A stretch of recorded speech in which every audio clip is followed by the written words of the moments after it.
Grove of Epiphany. It is time for you to set out, my lord. I have another notice for you. In this cycle, an eccentric demigod deviated from their flame-chased destiny. In a history known by none, Terravox, the Earth, fell. This matter has remained extremely mysterious, contradicting the extrapolations of 13 million cycles. I have reasons to suspect.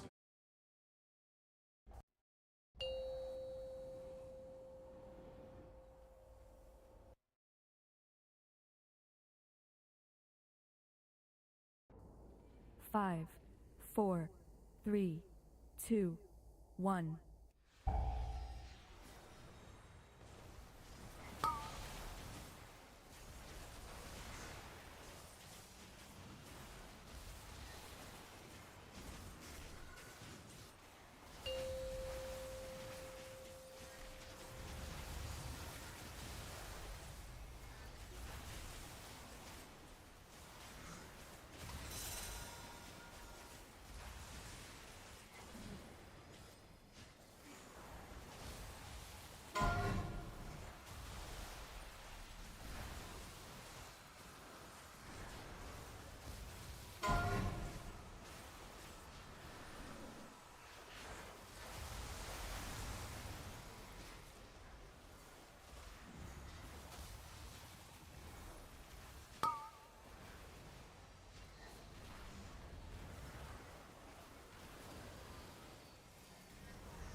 It's just a lie. To survive. For Adromus, life is no more than existence. The birds and beasts of this world have struggled to survive since time immemorial. Yet unlike humans, they are unable to live on in the World-Bearer's memories. But Evernight is the master of remembrance, and I saw your story in the Veil of Evernight. Vidyadhara. Permanence. Dragon transmutation. Resurrect. Shun. The path you chose to survive will lead to your death, demigod. And what of it? This body is soaked in filthy golden blood. The earth is hungry, and only the permanence can satisfy it.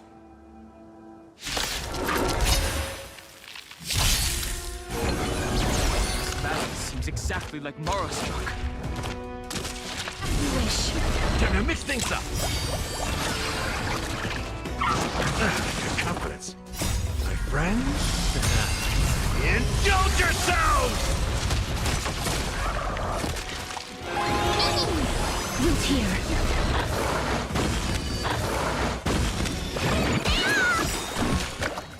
Embrace a new life. Outlets?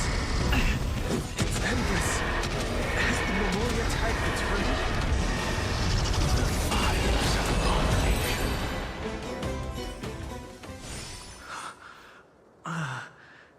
Is this some disordered memory?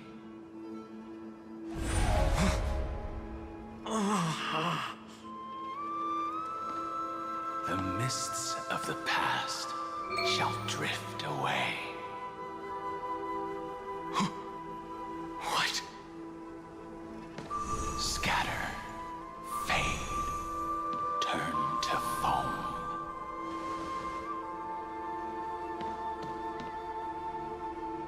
Do you not remember me?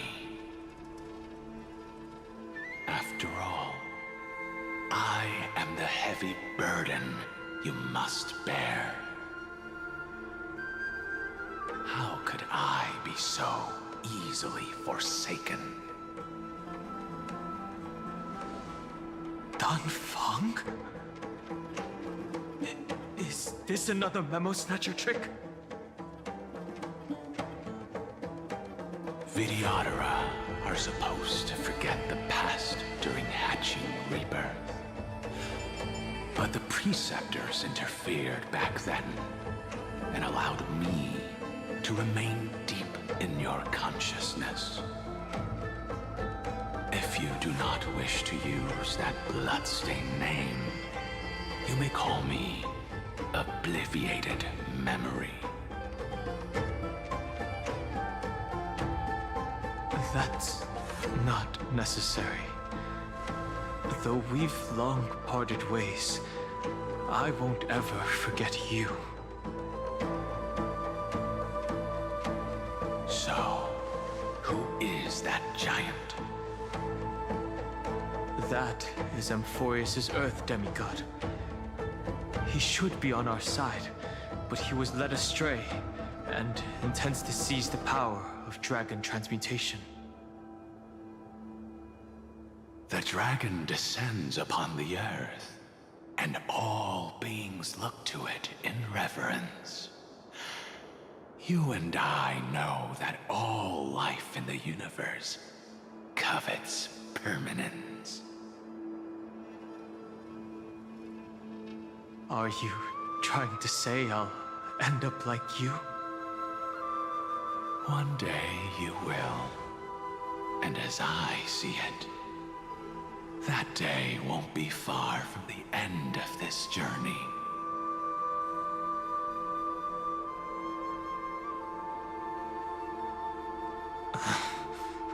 Let's move on to another topic. I have no intention of passing judgment on Dan Feng, and I have even less desire to become entangled with him again. I only have one concern right now. Bringing my companions back safely. You can either help me deal with these abominations, or return to the shadows of memory. Dan Feng. All right. The filthy remnants of the Memoria Tide still run rampant. Let me accompany you through these rooms. You could use the help. And presumably, that giant who craves the power of dragons won't just let things rest. Do as you please. I'm moving ahead.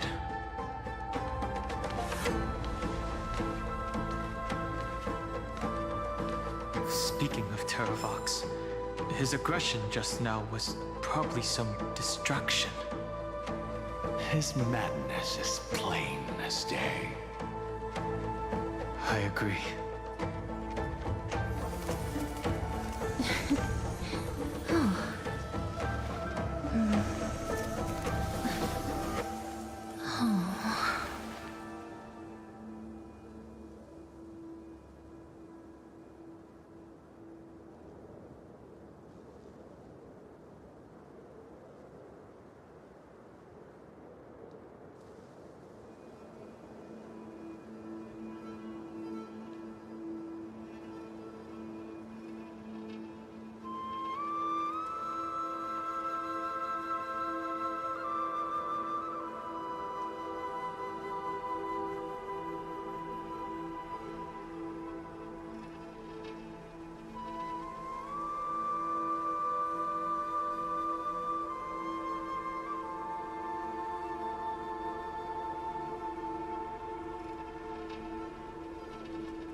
5, 4, 3, 2, 1.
5, 4, 3, 2, 1.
Five, 4, 3, 2, 1.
We're here.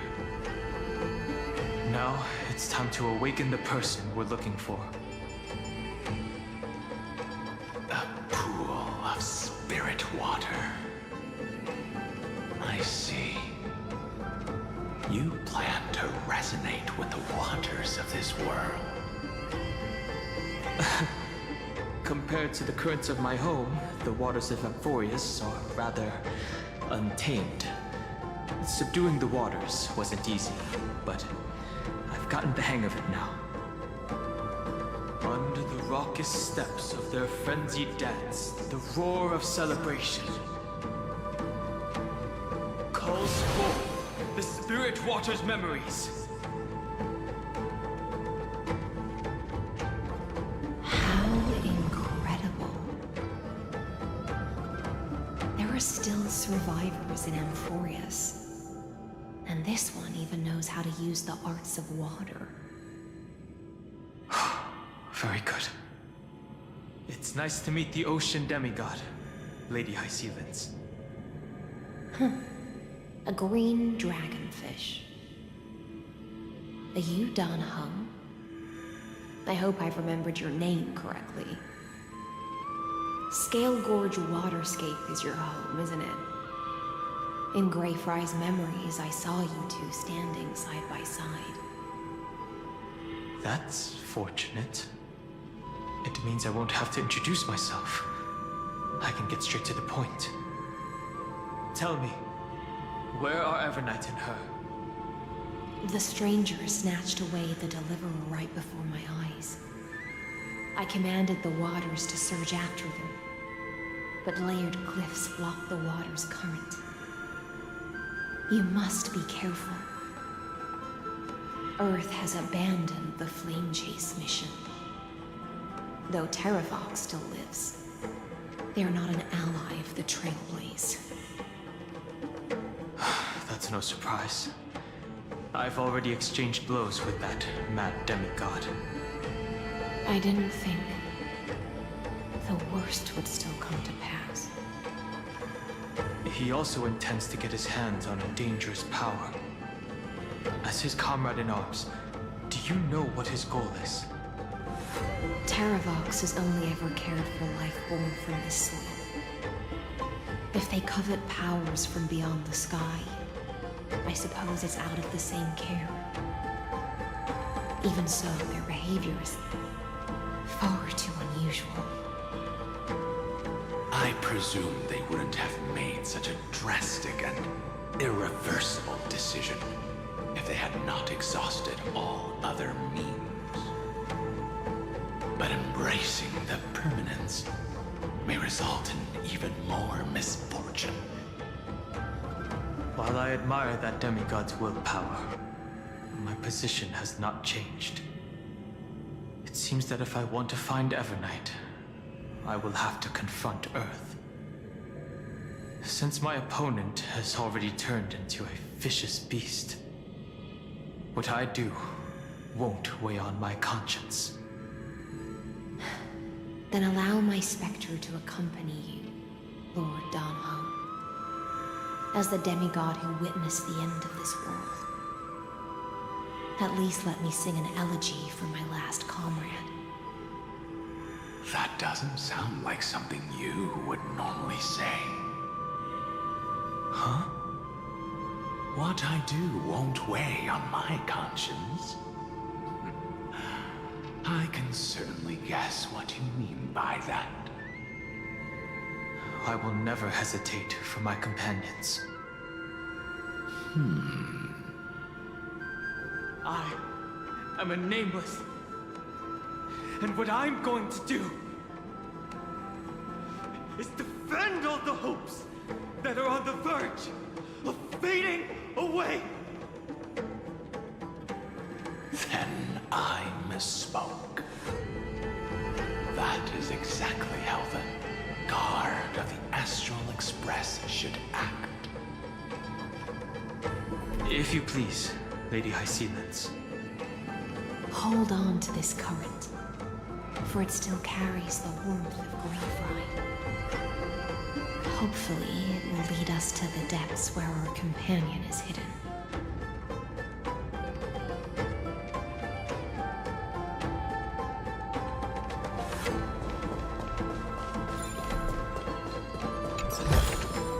I want to make something with it, but what to make?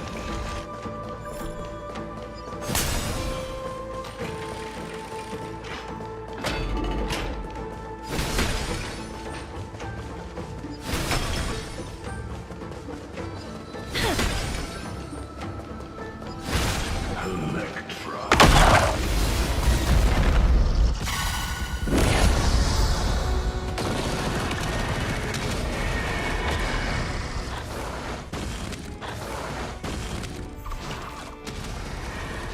May death protect us!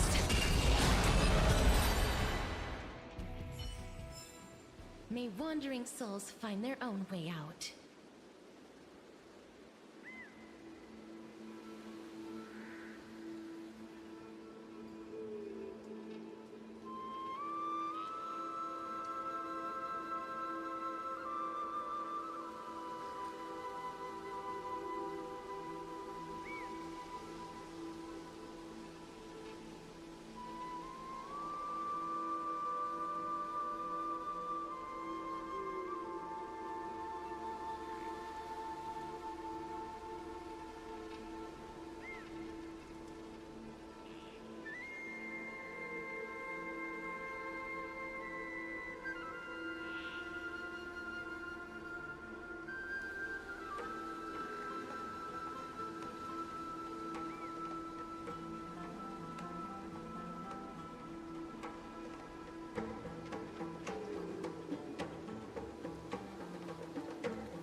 grove is...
Is it over? It seems so. These phantoms are haunting you.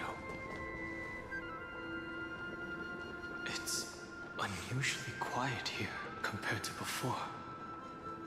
Don't let your guard down. The Memoria Tide has become even... 3, 2, 1.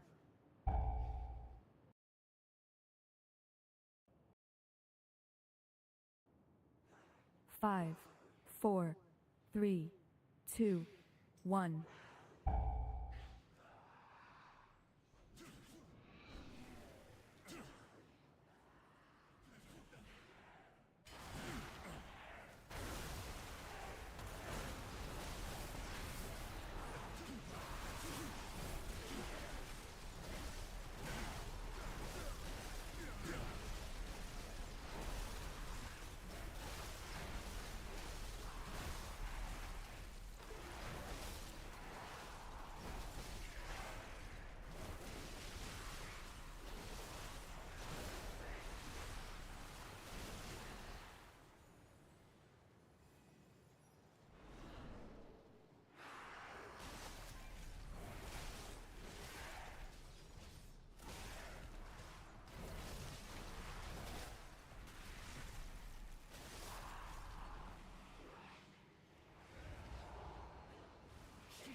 See the destination that the destruction points to. Golden blood is gurgling out. As expected, someone's been waiting for us. It's you. They are here. A scion of permanence. And your old comrade in arms. Terravox, my old, let this...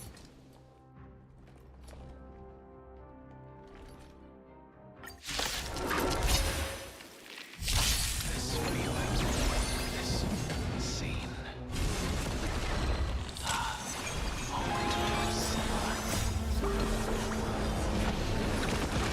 Root here.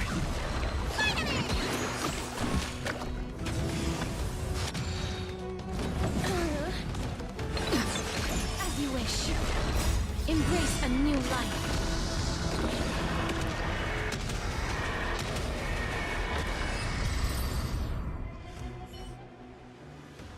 It's time to stop struggling, Geocles. Go to your death with dignity. Before that, tell me, what kind of deal did you make with Evernight? How was the Great Mountain Breaker reduced to this?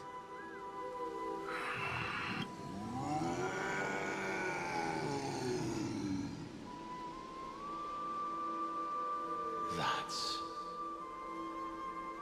Leave it to me. I'll recount the unsevered, Terravox, your body. even mountain. But I can hear... I suppose. I am near my end, and the traitor. Traitor. Terravox was once a member of Geocles' Dromus League. Terravox himself was the Dromus King. In the battle against Georios, the Imperator could not... Someone had to watch over the earth, so there was one between Mountain Breaker. Refused. So this is what... Time strained Geocles was in Evernight. Since you're being so... For a beast on the... I see.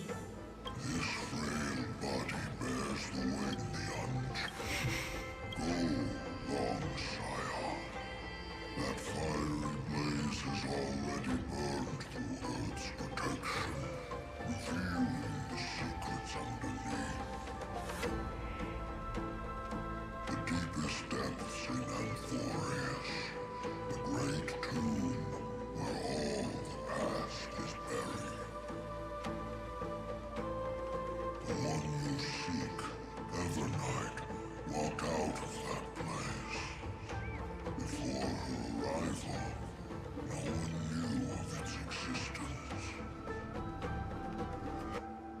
In other words, that is the place where Evernight came into being. And it is also where... You sank willingly into the path. At least as long as I... Have you...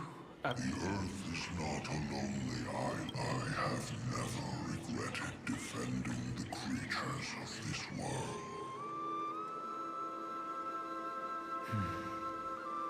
Then... Terravox. After... Everything. My journey up to it, but my companion even. I understand. Join me. Even if the world collapses, give me the core flame that burns. I won't give you empty promises. The permanence is the path that dragons trod, and eternity is life's deepest desire. If you entrust the Earth's living with this body as an ark, but a vast, it's a future where all beings... In the veil of Aden, behold, this core, it tells me to commit one final act of Chandas. I promise you. Good. When I hand over the are you prepared? Of course. Then free what remains of my body, and let me give you this flame that turned away from the flame chase. I know you shall dig. I only hope that, after all this time... Come, crouching beast, for the endless life of this world. Rise from your dormancy, and follow me as soaring dragons of... My final rebellion. Then declare to the earth the name of the new god.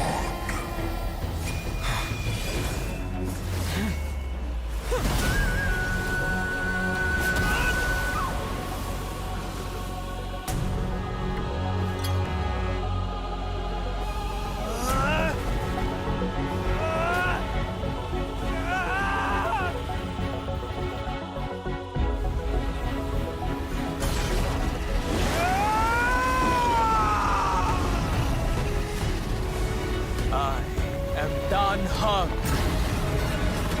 one who guards the trailblazer's way forward.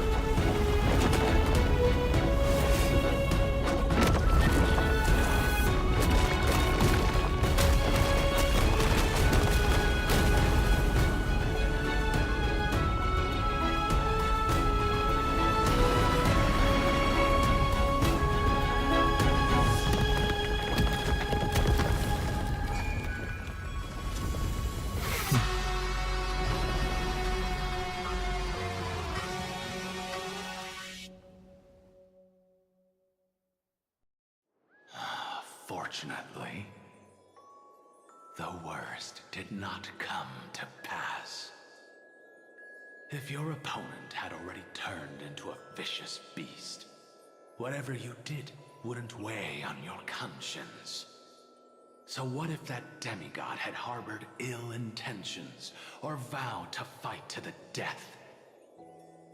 Would you have pointed your spear at them and carved out the core flame with your own hands? There's no point in discussing what-ifs. Though, I'm glad it didn't come to that. Regardless, I will attempt to join this game and become a part of the Era Nova. This is the only way I can face my friends and this world with a clear conscience. Now that things are settled between us, it's time for you and I to say goodbye. Everything that I left behind has faded away at this point. Go and march toward your own permanence. As for how to tame it, I'll leave that to you. Thank you. We can't go back to the past and make better choices, but at least we can do better in the future. A dragon can only welcome new... This burning delight is a fleeting... Farewell. Now. The final rebellion of Earth was to... behind that scar, but right now, Is Evernight with her? I'm afraid I can't tell. A scorching abyss. If I were to enter it alone, I'd almost certainly get lost. And Miss High Sealants, would you give me cover? I'll need to focus completely on what's ahead, and may not be able to pay attention to my surroundings. What are you planning to do? I'm going to continue where you left off. The stranger snatched away the Deliverer right before my eyes. I can... Times have changed. It's just... the search for Don't worry, Lady High Sealants. Just as you kept is even more unshakable.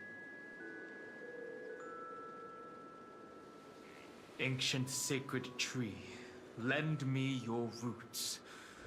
With the core flame I carry, let me resonate with this land. With heaven and earth as my map, and time as my compass, I will find that one singular point. Even if I must cross every mountain and valley on my own 2 feet, I will bring you home. Circe's giant tree, witness to Amphorius. This time, I will follow its roots into the ancient earth until I find you.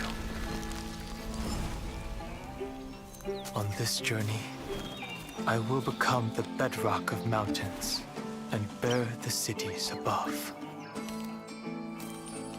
With the currents, I merge into the tide, crashing upon the land's jagged reefs. I sweep across the nameless barrens, scattering endless snow and frost. Entwined in the cycle of day and night, into the deepest depths of this world, adrift in the darkness that was before all else. When can I lead you out of this maze? No. I can't do it with just my eyes alone. Maybe it was never me. Maybe it was always you who could set us free. Long time no see. All right. Let's settle this and keep moving. That's where we will all find our answers. Hey, Danheng, wake up. 3 of a kind. 2 pair. Ace. Go.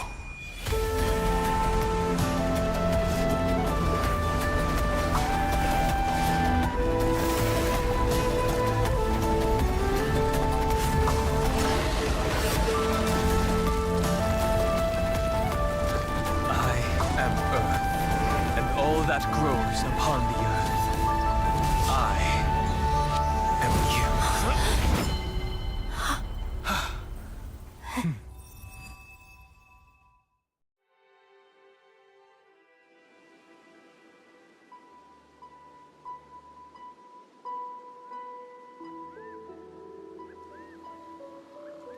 Finally.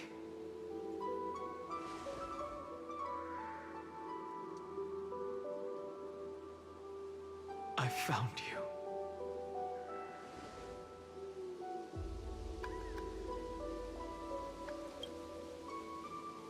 Danheng, I knew you would come back.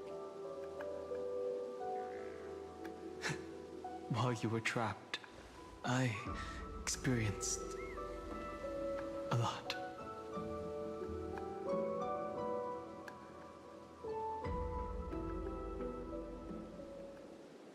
Thankfully, Evernight did not try to stop me. Looks like we've managed to stay ahead of her this time.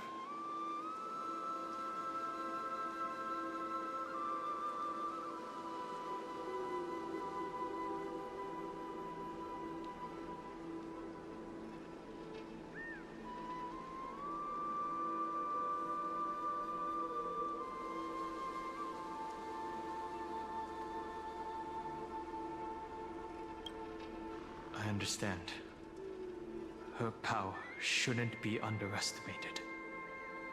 It was only when I personally stepped into the maze of time that it suddenly struck me. She and I had crossed paths once before. I'll only warn you once. Leave her body now. I feel like I've seen these floating black things somewhere before. I had an unexpected encounter with her when I left Amphorius. Perhaps to avoid exposing her whereabouts, she stripped that memory from my mind. That power called Oblivion. It's just like an Emanator's. Oblivion.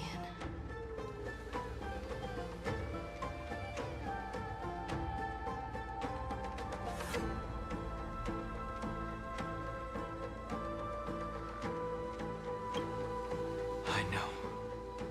But you still remember me and our companions, for now. Do you have any clues about the memories you may have lost?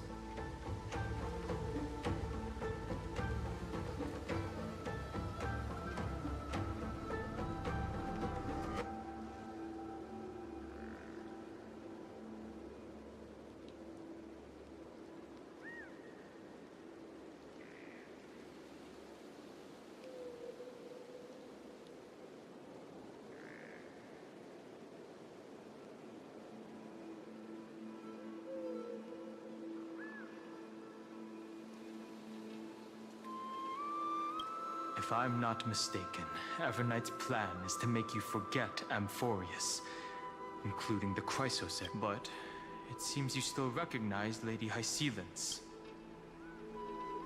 If I made that much of an impression, but I fear yours is thanks to... Nice to meet you. Or maybe I should ask, how have you been since we last saw each other? Along with you, this little butterfly fish's memory was also salvaged from the depths of that whirlpool. Just as a pearl is cradled within its shell, the power of Thanatos surrounds you, shielding your soul from corrosion. Miss Irene has spoken of you often to me. Though we never met in this life, I believe there's a kind of warmth that can transcend time itself. Through the endless flow of time, I guarded the secret passage between Styxia and the Vortex. When the Memoria Tide flowed backwards into the River of Souls, even in deep slumber, I could feel that warmth. And with all my might, I protected that warmth.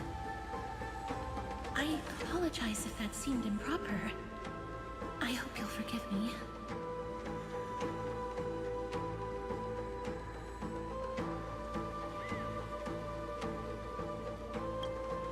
She was just speaking metaphorically. I understand that you're... The little butterfly fish is right. There is still a pair of eyes watching from the shadow. Go forth, golden dragonfish. Go forth and illuminate. I cannot thank you. The Nameless will never stop. Until all of us stand side by side in the true new world.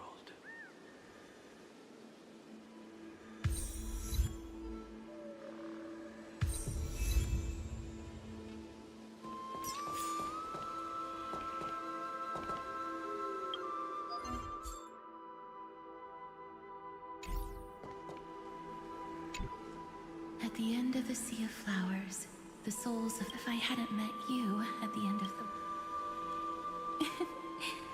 As Lady Trinan used to say, fate is not the Take all beautiful wishes with you. Go forth with courage, little Greyfrog. I'll raise a glass while I await when we reunite.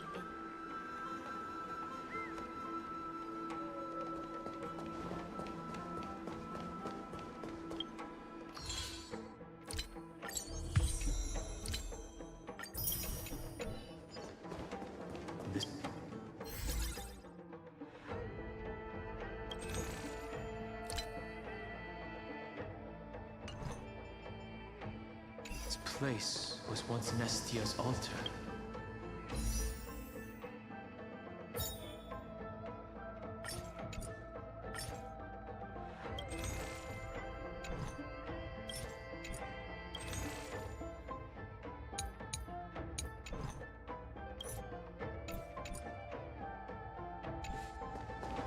Could the golden thread be leading us to the world's deepest secret?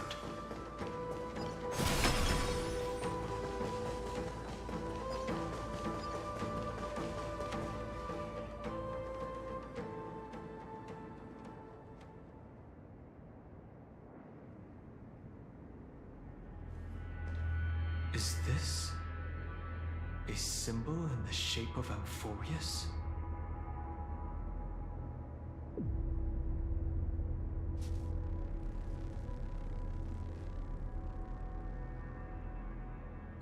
Naturally.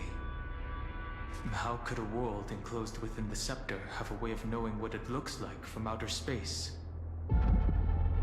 Unless the mural isn't a drawing of Amphorius, but rather someone saw the mural and shaped the world in its image.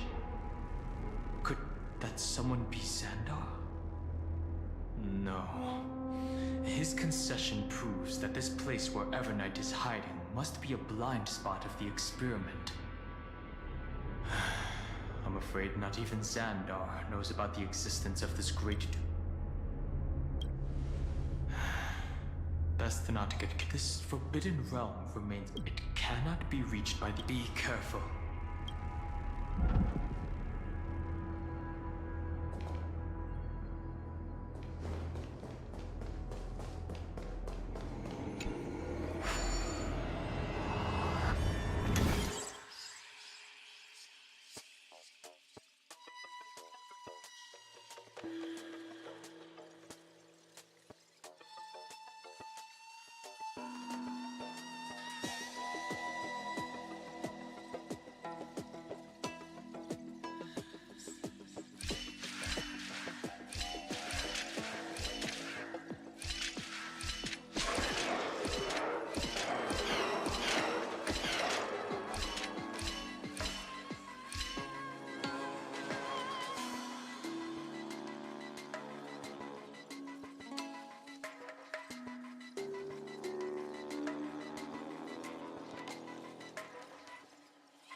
It's endless. It feels like we're plunging into an abyss.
I want to make something with it. But what?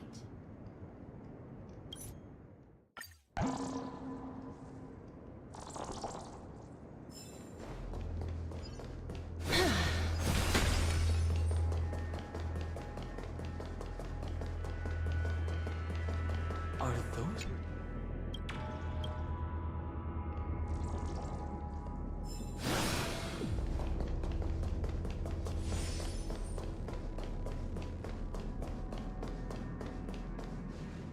The whirlpool of remembrance. Bottomless and unfathomable. Behind this mist must be Everknight's domain. Ready? March 7th is let's go.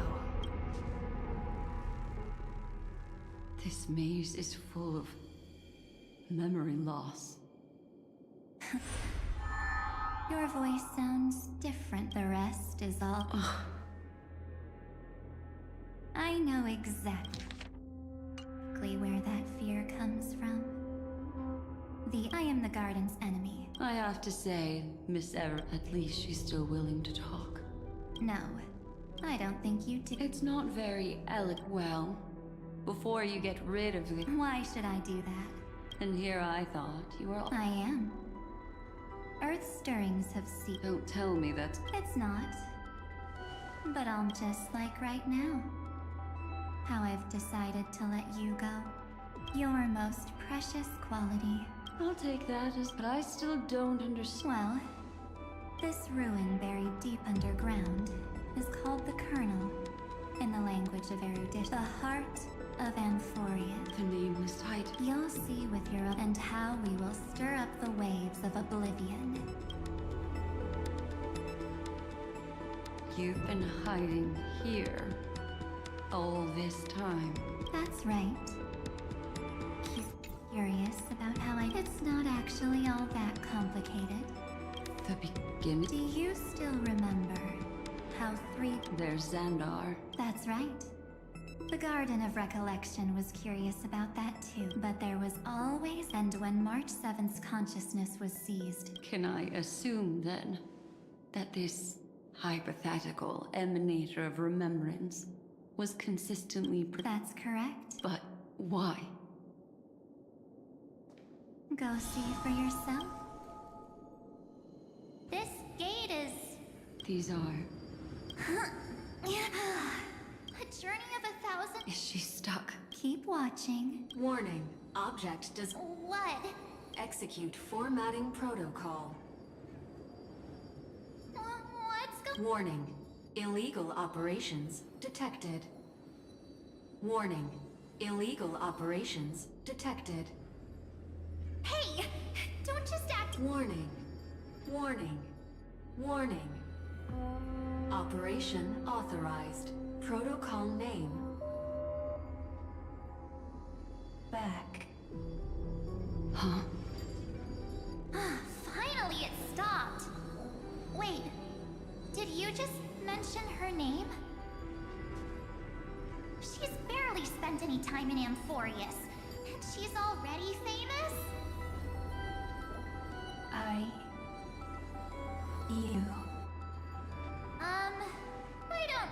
you're saying. Let's not speak in riddles, alright? Why don't we start with an introduction? I'm March 7th, and I'm that person's companion. Sorry I accidentally ended up barging in here. Establishing communications. Communications? Oh, does this mean I finally get to talk to someone real? I really, really need outside help right now. Channel established. Proceeding to encapsulate. Whoa, wait. What? Encapsulate? Encapsulate me? Encapsulation complete. Initiating transmission. Transmission destination. Recurrence number 335503336. Huh? What's going on? My body? The memory stopped so suddenly. She was already lying in the abyss of fate the next time she woke up. And Orynyx was calling her mother. Mother? Maybe that's just how the Titan calls all Remembrance Pathstriders. Like how they call Fuli Skyfather. So March 7th had already brushed against the inner workings of this world at the beginning of her journey. That warning in her memories must have been the Scepter's safety protocol. But why did it mention the Trailblazer?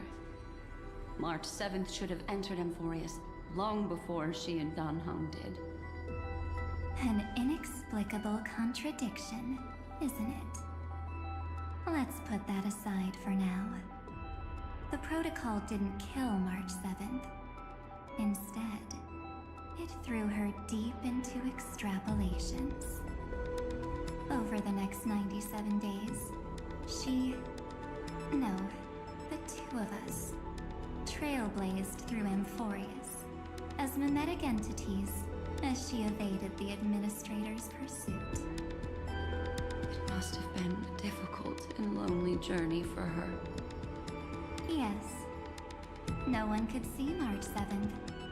She didn't belong to Amphorius's memories, so she could only watch this world from the sidelines, like a transparent shadow. Then when did you appear? On the day that she ran out of options.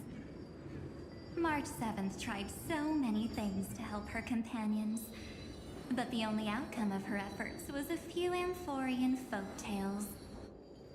In the end, she had only one option left.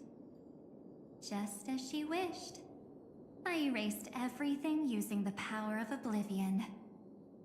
Then, I protected her and Dan Heng, and made sure that they were spared from the Memo Snatcher's clutches when they broke through the seal. And you've been hiding in the shadows ever since, while manipulating time and colluding with Earth, all the way till now. A journey of 1,000 miles starts with a single step. The story of the Remembrance has just begun. Why don't we step into it together? As someone qualified to walk with me, you can now take in all the secrets behind this door. And witness how, in a blank space of time, another futile journey across 30 million lifetimes was forgotten by this world. I thought Evernight would have done something to stop us, but it's been smooth sailing the whole way through.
choose you.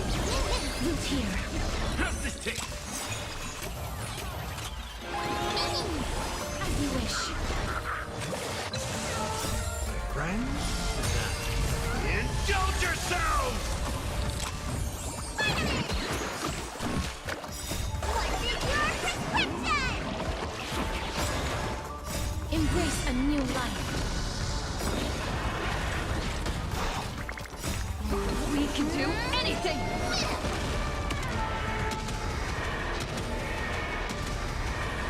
May death protect us!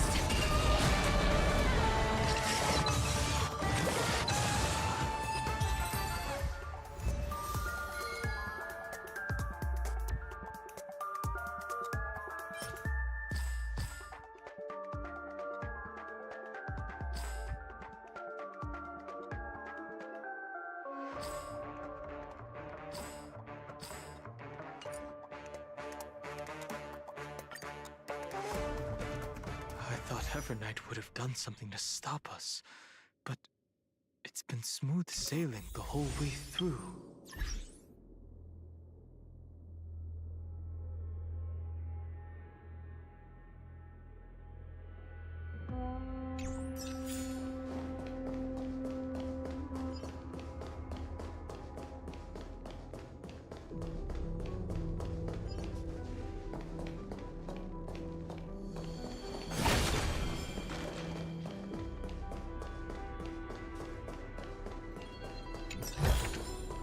I want to mix. Are you ready? I'm going to open this door.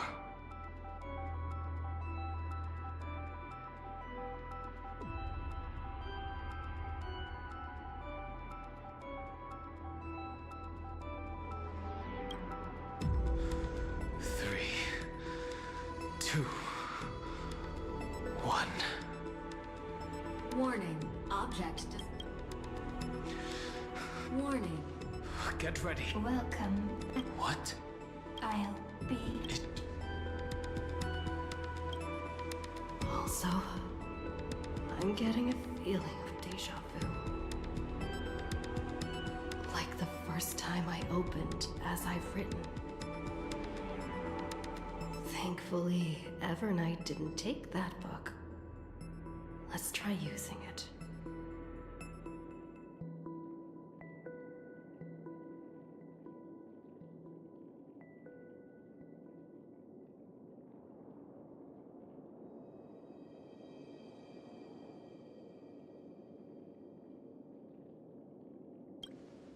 Operation authorized. Protocol name. The seal's gone. Didn't think this book would have a use here.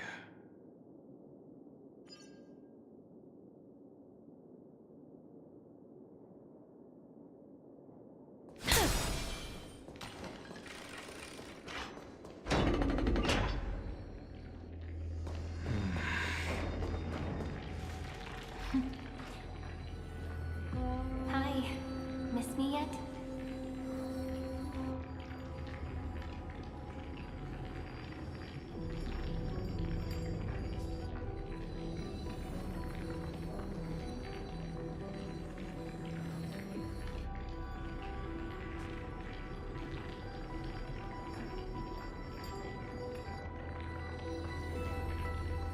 I'm just messing with you.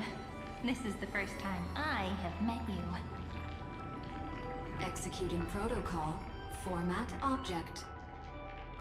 Formatting progress. 0. Some could... Formatting progress. Since we don't have all day, let's, as always, solve that way. It won't just be... Formatting progress. Where should I start this? There. Shall we use the Helcolithus to say formatting? Did you hear that? This is obviously not the history. Cyrene should have died at the start of every... And that book she... That's very likely. Let's try copying it. Accessing. Recurrence number 335503337. Access failed. That's it.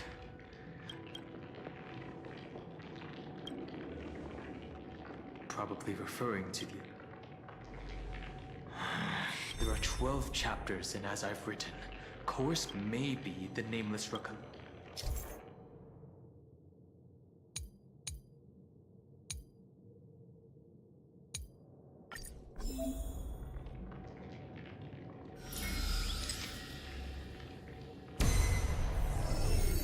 Ubris 504. Downloaded. As expected, the data stream flew into the crystal in the middle. It's absorbing the memories in the book in this manner. 30 million departures. 30 million shatterings. And the beginning of 30 million flame chase journeys. Fate betrayed Trebios. But she was never betrayed by humanity. Uplotis 405. Downloaded.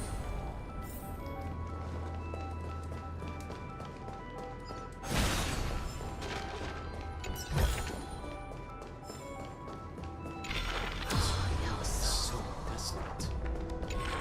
What exactly is it?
something with it. But what to make?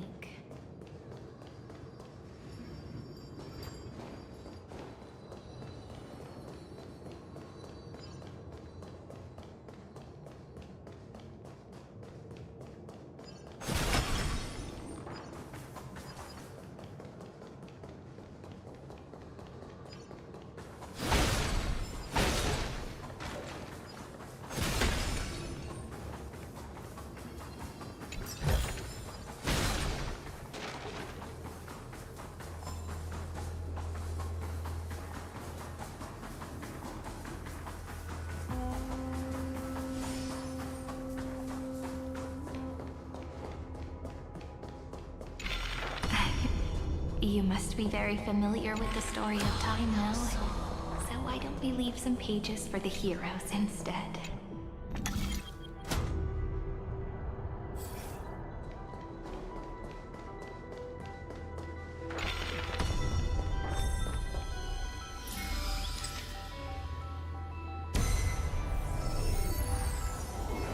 Udea 093. Downloaded. Scopeo 365. Downloaded. Branch number 1. Archiving. Object recurrence number 335503337. Progress 13.131%.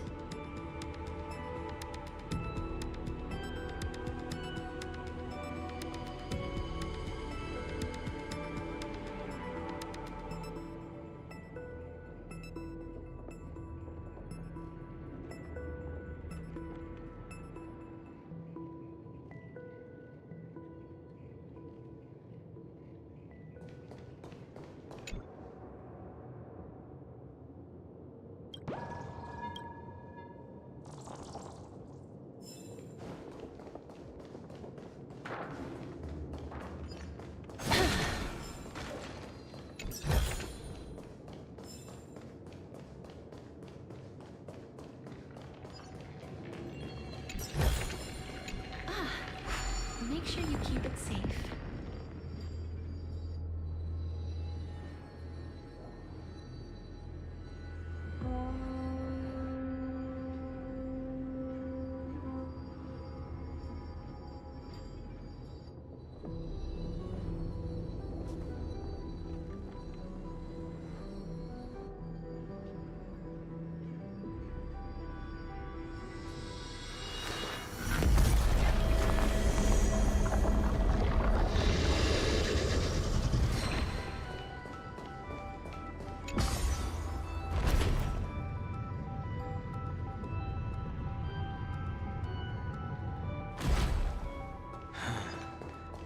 There's a notch in the terminal.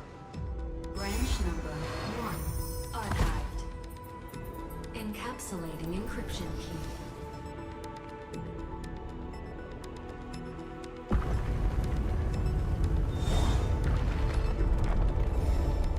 See, this As I've Written book is a data terminal that has been modified by the Remembrance. It might have looked like Cyrene was reading a story, but she was actually carrying out a data transfer.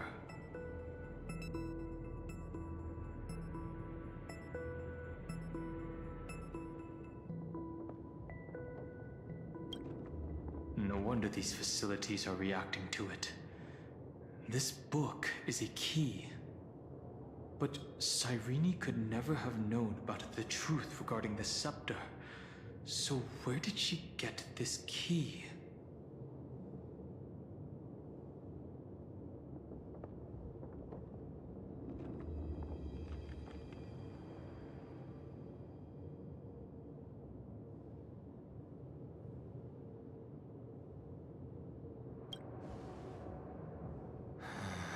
The oracle cards in Cyrene's memories do resemble the book, but their external appearances are not exactly the same.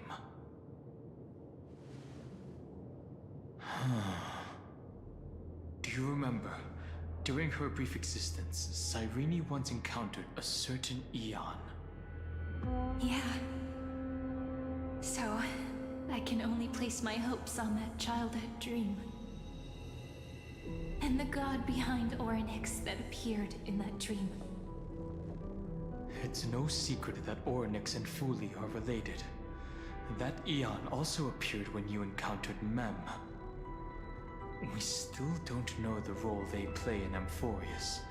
But if Cyrene accidentally stepped onto the path of remembrance, then her sacrifice wasn't just for resetting the cycle. There was another purpose. Encryption key encapsulation complete. Let's keep going for now. If my hypothesis holds, then the scene we just saw will replay many more times.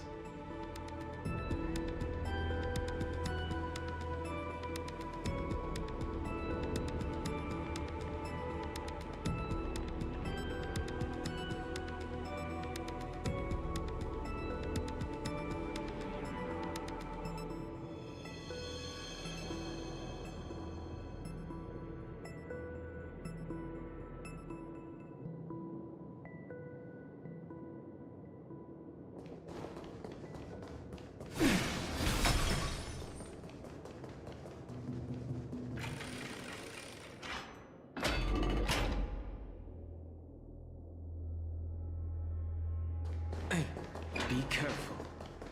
Everknight's eyes are everywhere. Don't get too far from me.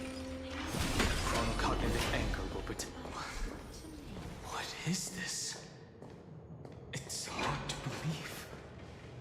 So many countless storage arrays. This would even rival the cyber prison of Anubis. Look, what a magnificent sight. Even this classical world contains a futuristic palace like this. Would ID Cilicia end up looking like this after a few thousand years? Executing protocol. Format object. Formatting progress 0.027%. It's always so on time. Never late at all. It's okay, I get it. It's just trying to remind me how precious time is. I want to share a story with you this time. I saw a little nymph on my way here.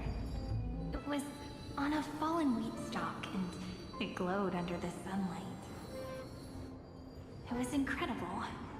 I forgot all my pains at that moment, and just stared at it in a trance.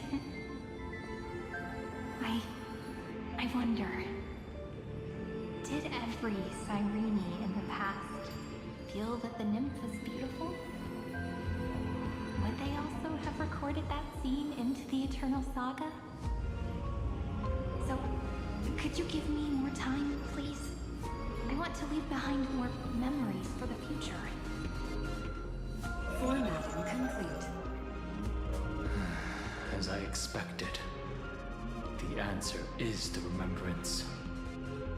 An Eon appearing in her dreams, 3 paths intertwining in Amphorius, and the Garden trying to infiltrate this world at all costs. I have reasons to suspect that Fuli's gaze once swept over this world before the scepter completely fell into destruction, and that Cyrene basked in that divine gaze.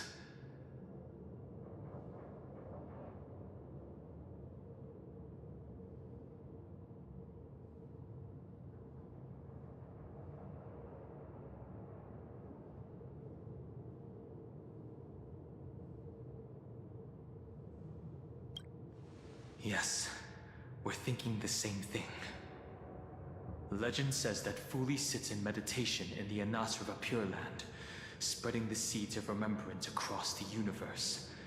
And when the cosmos ends, all the different realms will be reborn in their garden. If this sealed-off world is also within their gaze, then it's not too big of a stretch to surmise that they need a mechanism to save these incredible amounts of memories. and store them somewhere out of the Erudition's sight. This mechanism was previously the Time Titan and their demigod, but after Amphorius entered an endless loop...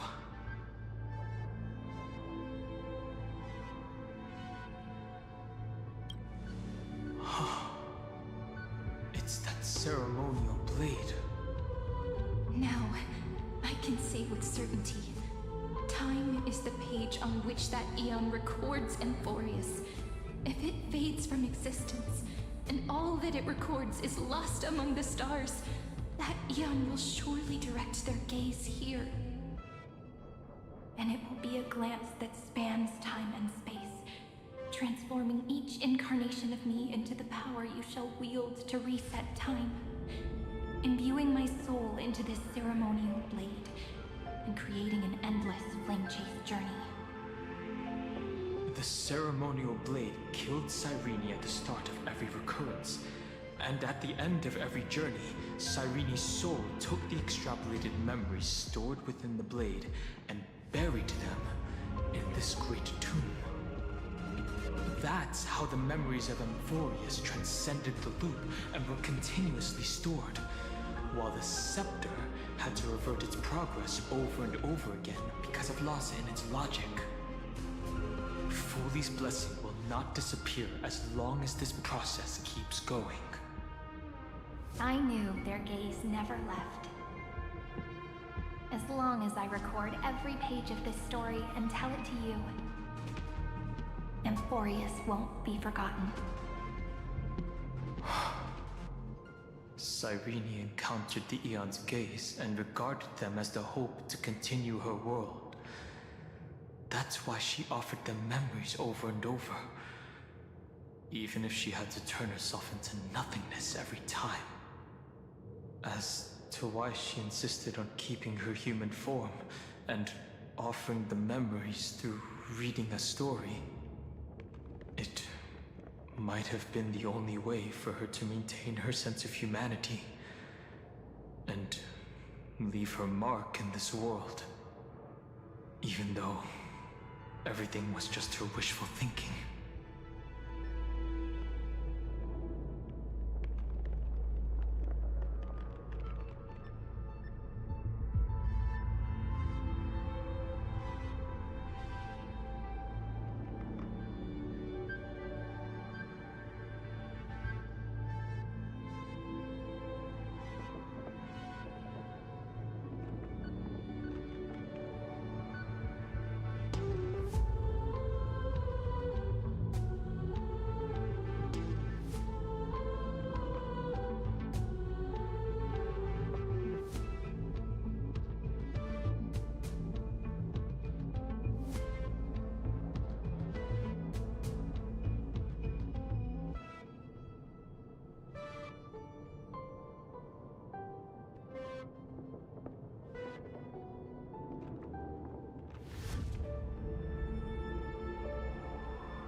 Based on the runes on the floor, the encryption key from earlier should be used here.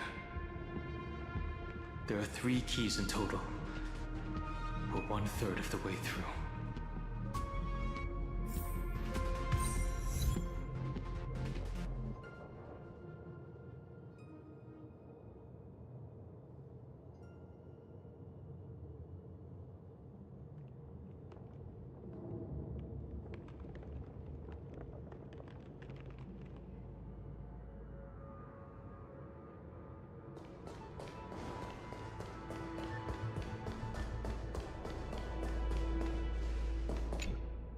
I'll leave it to you.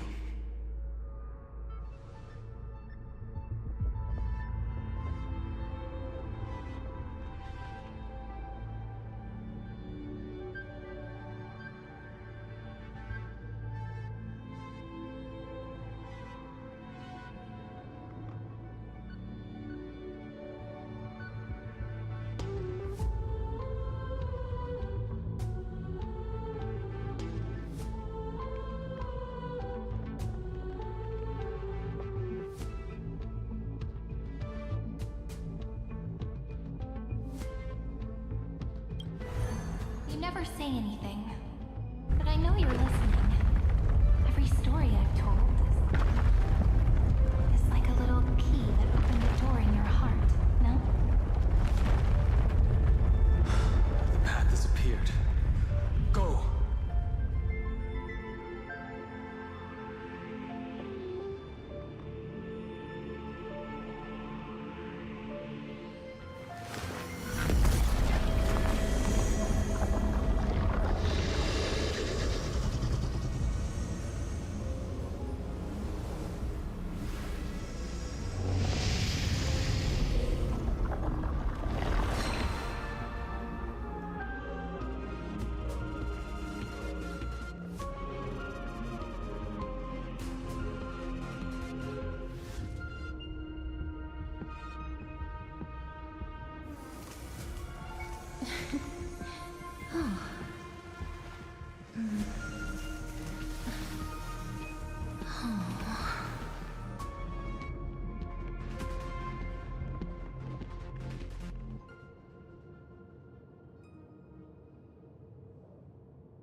Then, the sky sent down rainbows and showed the world a gentle smile. Formatting progress 93.998%. Looks like it's time to say goodbye again. Before I was even aware of it, this book had already recorded too many emotions. Every page has become so heavy. I've started to feel uneasy whenever I take it into my hands.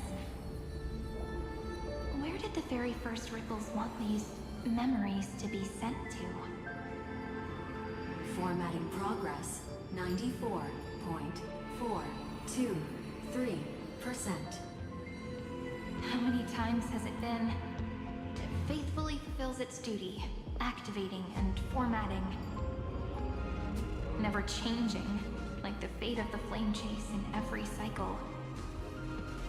If I can only write the same ending every time I lift my pen, then is this weighty saga overly naive dream? Formatting progress 96.024%. Process error. Analyzing. Process error. Analyzing.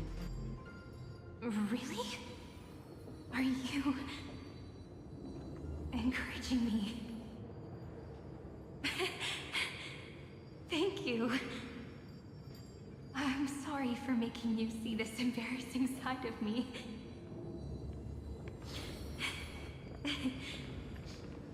Everyone's still working so hard. If I'm the only one who's crying, that wouldn't be romantic at all, would it? Thank you for listening to me all this time. So, shall we continue? Formatting complete. The endless cycle took its toll on her. Even Cyrene could not resist despair when faced with the eternal stasis. Like Aslana, she started to wonder whether everything was futile.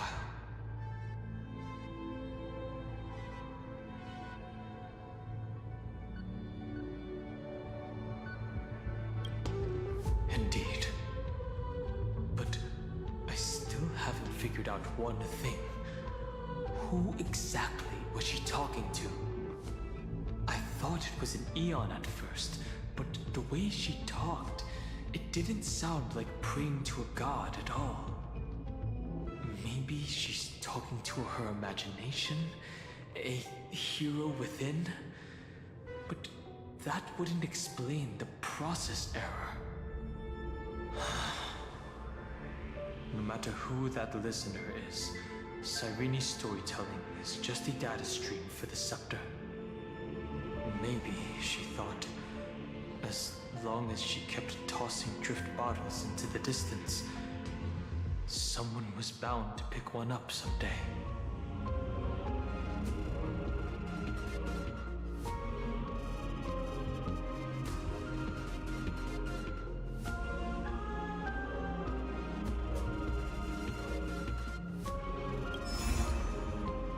Accessing recurrence number 335503337.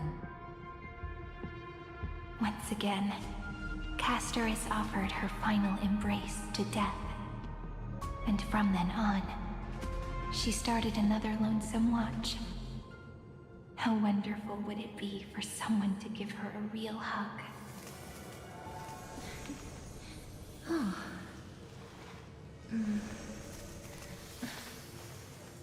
Oh.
Nokia 216. Downloaded.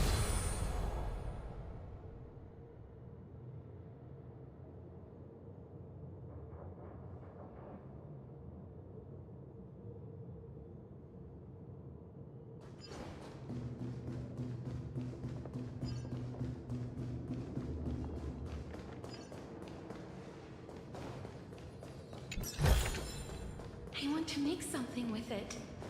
But what to make?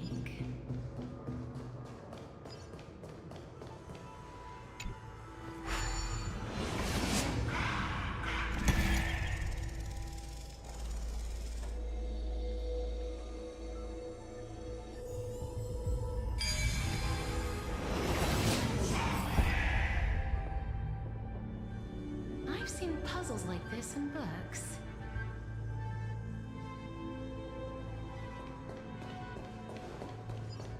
A devious cat. The trickery. The hand of Zagreus. Seems like we'll need it here.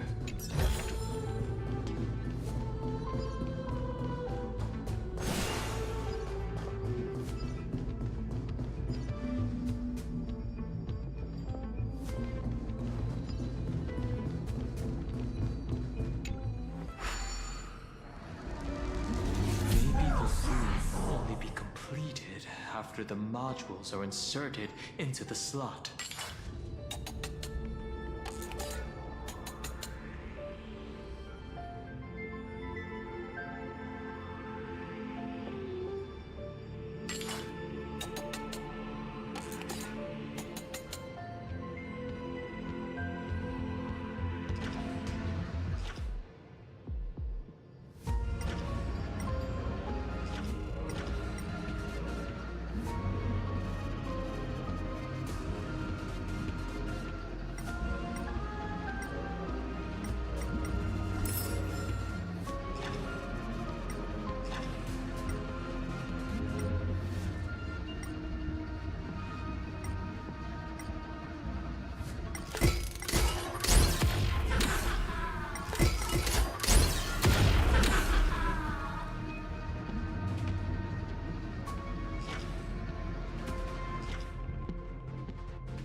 Orexus 945. Downloaded.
Midamos's road of strife once again reached its glorious and lonely end. As always. Access denied. We were denied access. Memories about strife are always so defiant and resistant. The fight is unavoidable. Come. Warning. Illegal operations detected. Warning. Illegal operations detected. Gonna mix things up.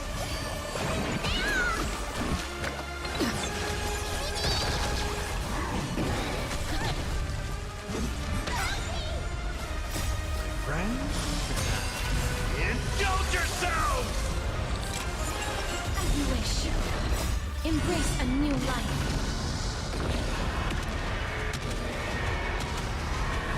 May death protect us! May wandering souls find their own way out. Holiness 600. Down Eleos 252. Downloaded. Branch number 2. Archiving. Object recurrence number 335503337. Progress 31.313%.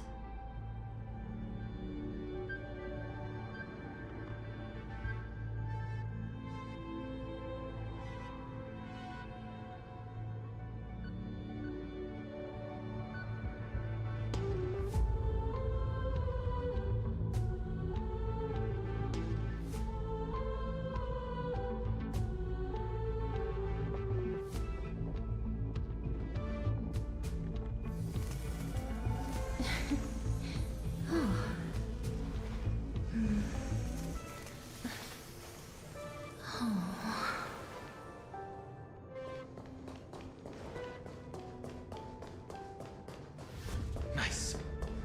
Let's go encapsulate the encryption key. Branch number 2 archived. Encapsulating encryption key. I've been wondering, could all the memories we've encountered on the way be Everknight's traps? She still hasn't shown herself. That's very suspicious. But I can't think of a good reason for her to do that. I can only surmise that she's either still waiting, or someone's holding her back. Encryption key encapsulation complete. Let's keep observing. Every ripple of these memories could potentially reveal to us Everknight's true goal. Let's go back and use the encryption key to open a new path.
upload the encryption key, just like last time.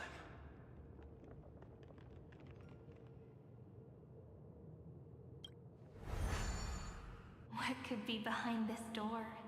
Glittering crystals? Or a beautiful world I've never seen before? If I tell you all the stories of tomorrow, will I be able to finally welcome the Deliverer and Emphorius' dawn in the next life? The third encryption key belongs to the ocean. Let's get going.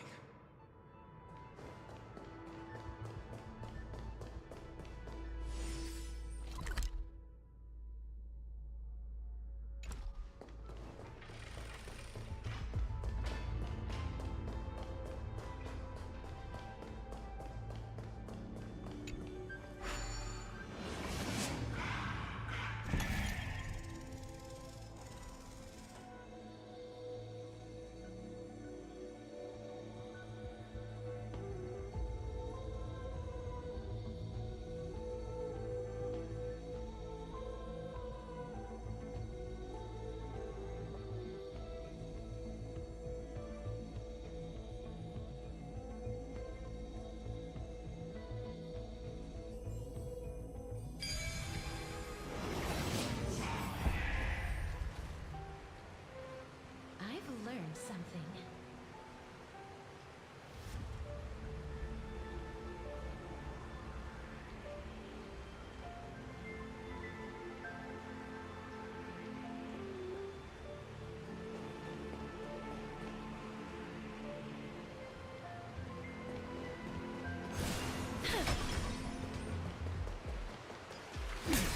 No memories appeared this time.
Cyrene. There really is no end to her perseverance. Once again, the saga comes to an end. Everything is deathly silent, just like this very moment. It's another cycle of new beginnings, and another familiar reunion. Now that I look back, there was a period when I got really sentimental. I was so anxious, trying to find as many different memories as possible, hoping to bring some change to this unchanging destiny, and find the way out of this maze. But I won't do that anymore now. Formatting progress 73.998%. Process error. Analyzing. Formatting progress 75.012%. Process error. Analyzing.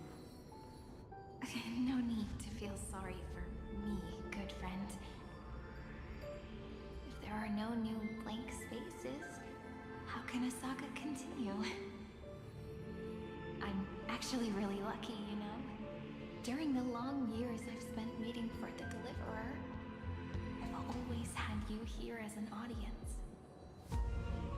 Look at these memories I brought to you.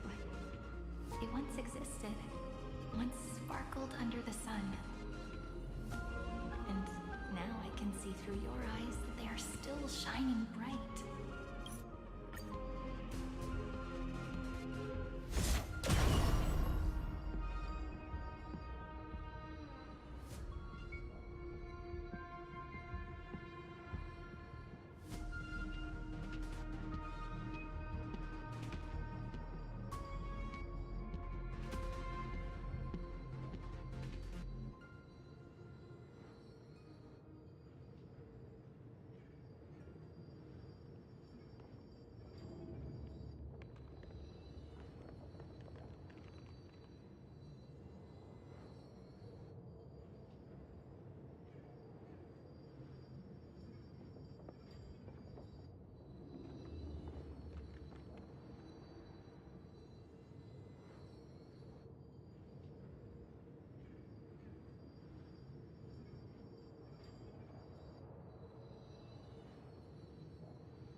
Anaxagoras once again completed the proof with his life. His answer was so complete. All he was missing was a last variable from beyond the sky.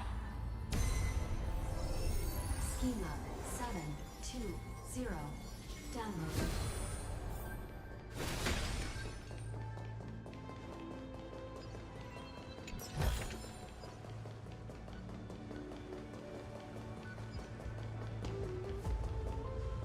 World-bearing. This divine authority is so heavy that I do not know how I can even tell its story.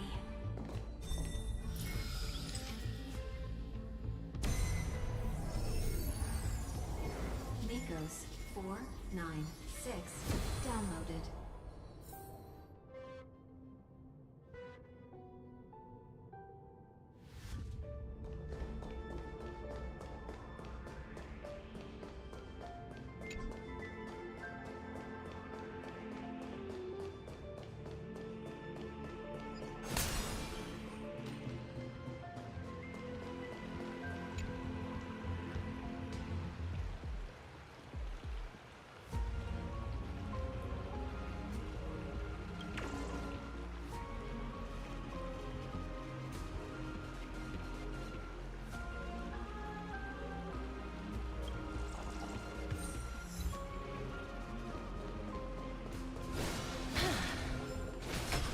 Romance. In warm gold, forged the runes on the fan. We need to use the chrono vessel to stop it first.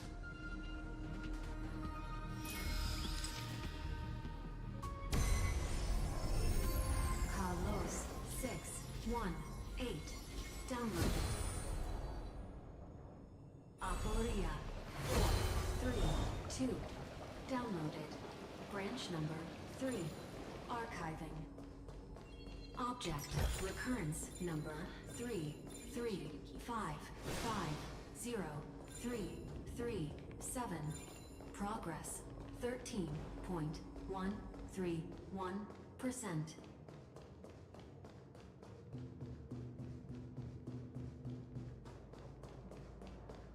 That's the last encryption key. Take it with you.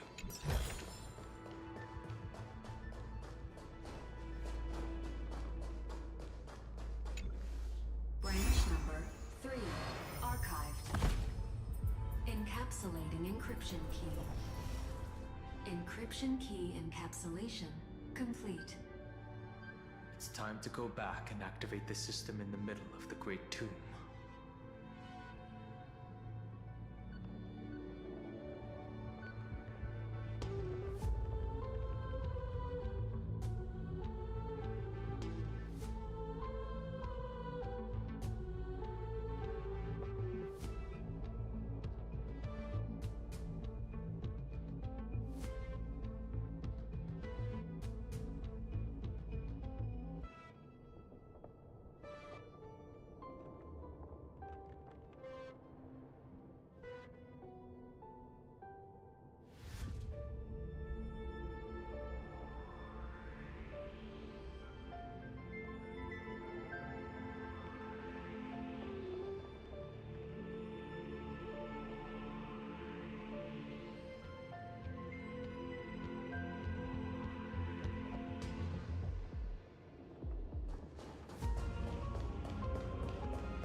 Make sure you keep it safe.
third encryption key.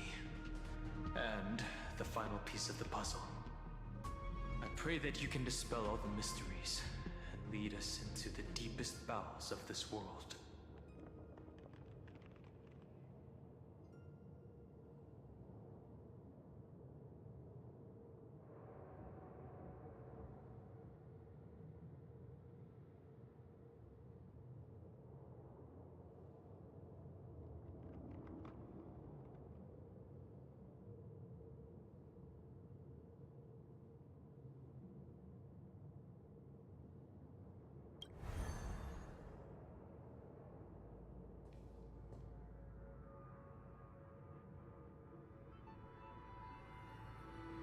Someone once told the very first me that everything was false.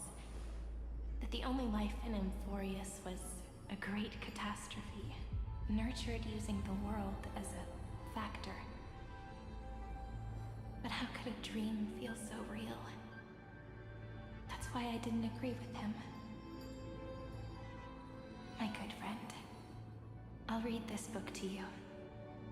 For the 33,550,335th time. That way, it won't just be Cyrene's memories alone.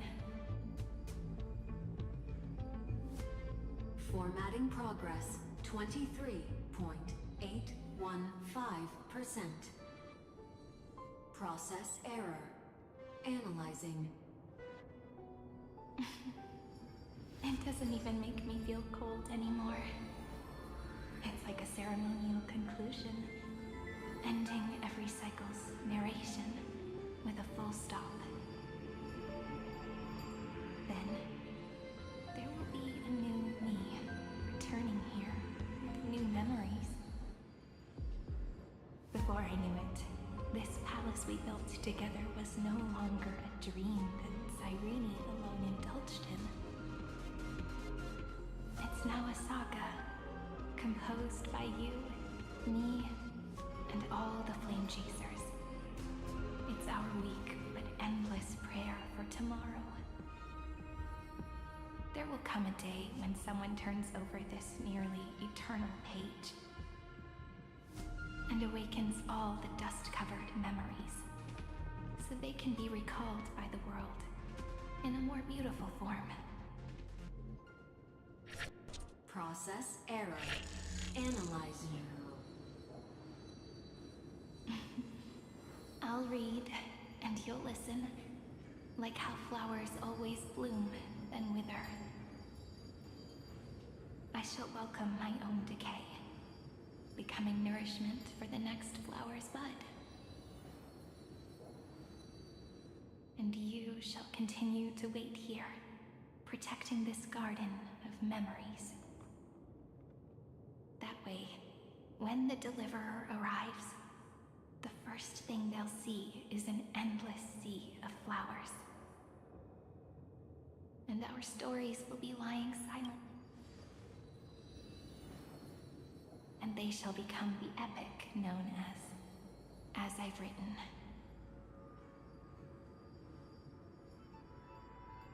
The texture of memories is preserved in countless pillars.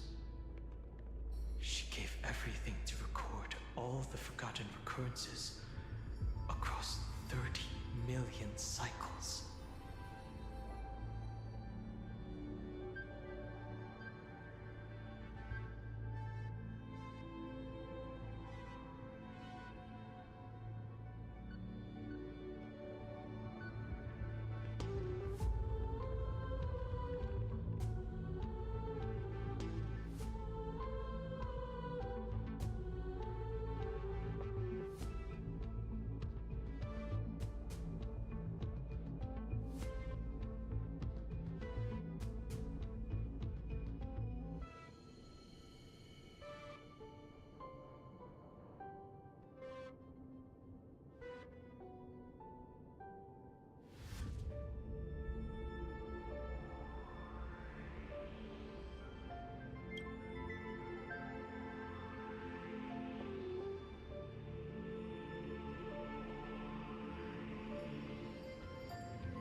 very first Ripple cheered up her friend like this before she set off.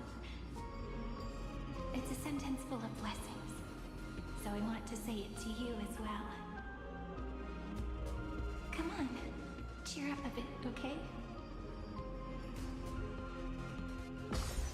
I bid farewell to this beautiful world, so that we can reunite in your memories, in the way I want. You will see the footprints I left behind in the ripples of past reverie. I have never had any other fate beyond this memory. So please remember me with love, like that eternal footnote in all the faded sagas. Now, open this book. I'll be waiting for you. In the past. Operation authorized. Protocol name, Lucium. Welcome to the Demiurge Matrix.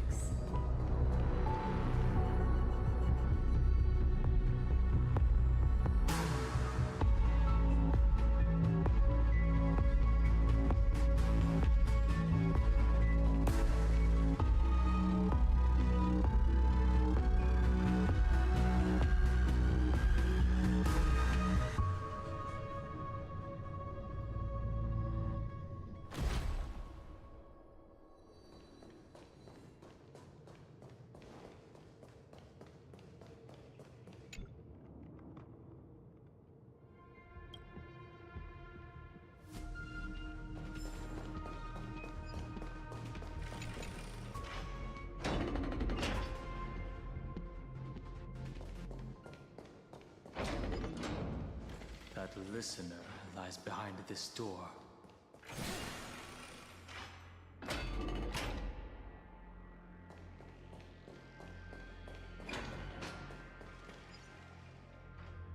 She gave everything to record all the forgotten recurrences across 30 million cycles.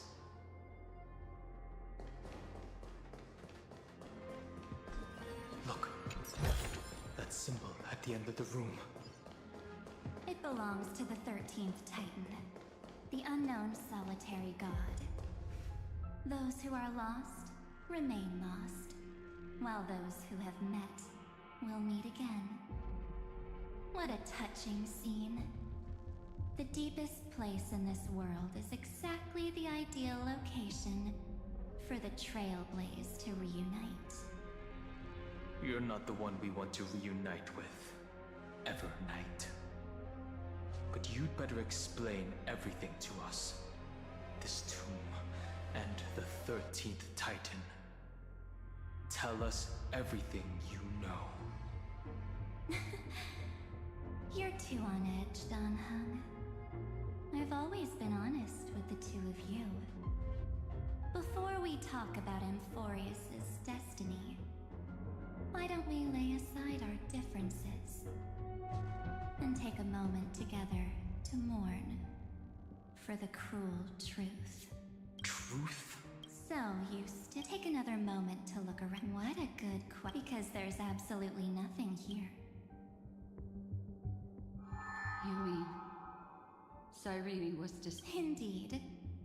Fully planned. Then, that poor... Why did they... Did you really think... Don't be naive, Memo. The Remembrance chose to... Given your evident hostility toward... Aren't the Memo Snatchers' activities enough evidence?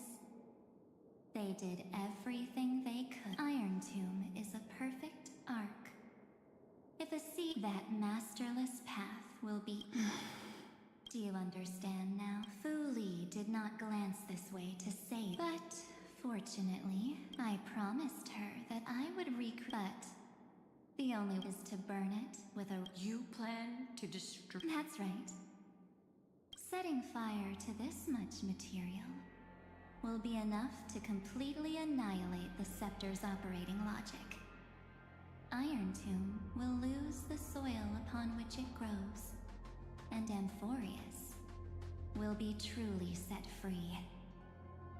The freedom you speak of is no different from destruction. everything this world ever was will disappear from the extrapolations, never to be regained. That would also include your memories, by the way. That's right. That's why I needed your help, little bird. The more we walked together, the more I was convinced that you have a beautiful Dharmakaya. It fits me very much. So that's why you took me here. Your true form is a bottomless obsession. Smart girl. You haven't disappointed me. This avatar is but a shadow cast by the candlelight. Discarding it invokes no feelings within me. What I must preserve is only my wish. My wish to kill the Path of Remembrance. March 7th will not find peace as long as they and their fanatical henchmen exist. The road ahead is still long, and she needs a guardian to stand by her side. You are my best choice. Allow me to refuse. That duty seems far too heavy. Resistance is pointless, my darling birdie. I will personally plant myself into your heart. And once I've calmed down those two, I will head into reality and find the true you. So, that wasn't enough to fool you. A genius's mirror trick, those layers of security. But unfortunately, those two nameless are already right outside until we meet again. Will you still not stand with me, my companions? We'll save the beautiful cosmos, and we won't leave even a single scar behind.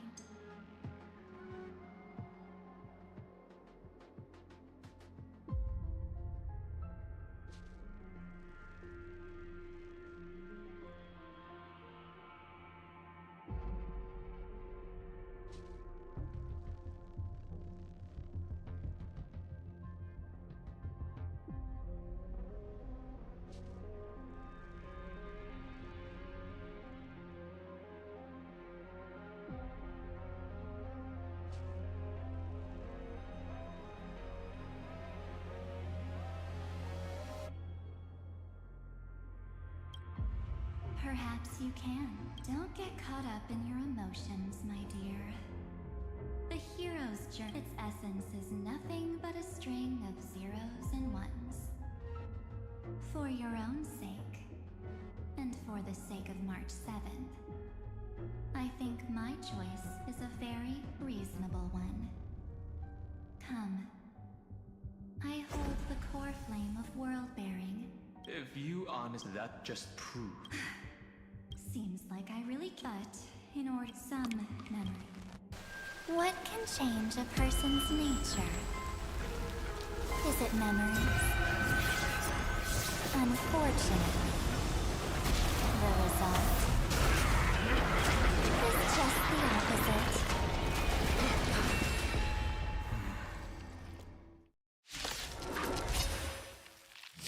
If a new life is to be born, its seed has to be dead.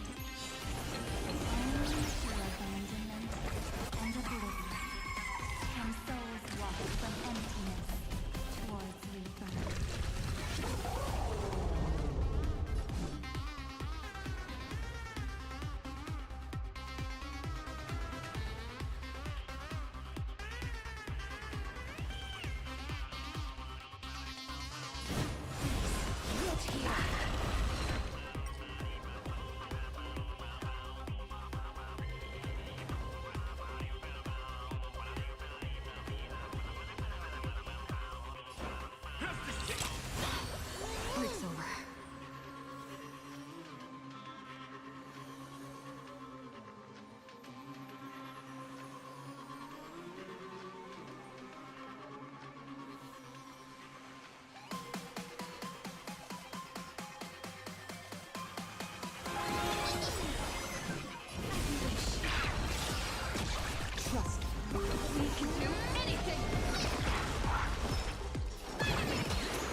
Return March 7th to us, and end this pointless conflict. Don't get the wrong idea. The encryption key written. How about we play? Don't worry. I understand it's too difficult for you to treat the crisis. Now, the Cosmos, on the one side, are companions who've weathered every storm with you. On the other side, there's those who are to be sacrificed. Tell me.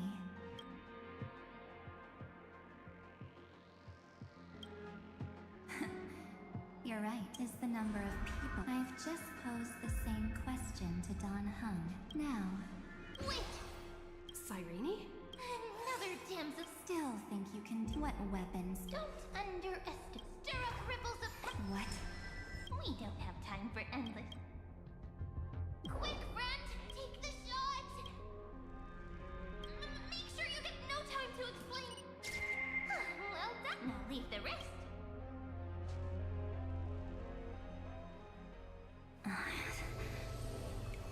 This is a light cone made from someone's memories. Oh, and there's a harmony entwined with it. Looks like someone's been busy behind my back. We need to get... I know, Yumi, but as for the word night... Welcome to ID. Let's give you a taste of your own medicine.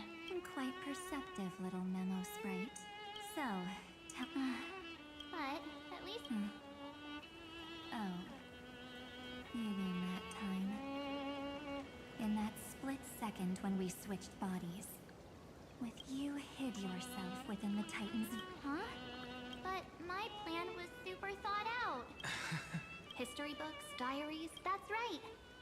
So, when I hear her I'd whoosh right into... But if you put... No way. True. You really know her well. Miss Evernight, let's be real. My amateur skills aren't enough to... But if March 7th, because there's no way for... Fine. Lay it on. First, I wanna... So... There is something. How did you find yourself? Looks like you aren't... The answer is simple. So, when she told Cyrene in this cycle about... I may still be far from the complete... So, you know what led up to this. And what followed, right? Go ahead. Tell me. Let's hear why you're so confident you can sway me. Why? Isn't the reason super obvious? Even through a camera lens. Same old topic. The weights on each side. Well, have you ever really thought about it? What right do we really have to make choices for others? If the cosmos were nothing more than a bigger Akama, ruled by a so-called Imperator, maybe then she'd have the right to weigh both sides and decide for us all. But the truth is, we're just a bunch of nameless. Even with everyone calling her Deliverer, I believe that she hasn't forgotten. That the meaning of Trailblaze is to explore, understand, establish, and connect. It's not about standing above the cosmos as some kind of savior. It's about walking alongside every world within it. So don't try to guilt trip me with stuff like necessary sacrifices. The Express crew is immune to these baseless accusations. Besides, and this is just an example, if Madame Herta wanted to, she could have whipped out her imaginary weapon any time and blasted this scepter to bits. Because, according to your logic, the lives of a few nameless are nothing compared to a Lord Ravager's potential threat. But that's not what she did. You wouldn't have liked it either, would you? I figured you out a long time ago. You've got a fatal flaw. A weakness. In the shape of me. You've got such incredible powers. But you still kept your promise to me. That only means the sole motivation behind everything you do was just so I can keep traveling. You're not as naive as you seem, are you? In that case, I can prove it to you.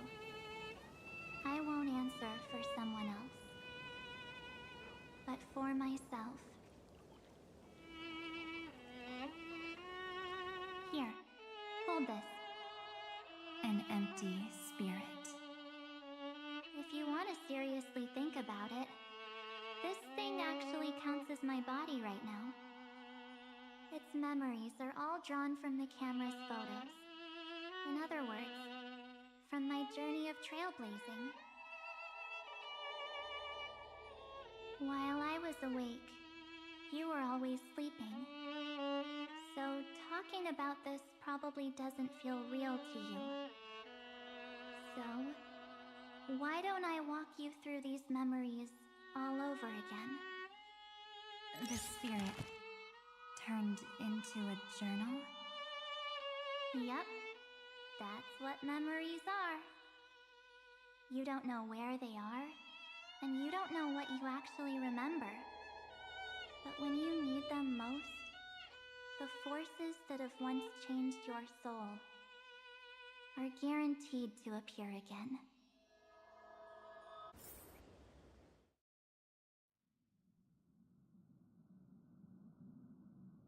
So, how was your first Trailblaze journey?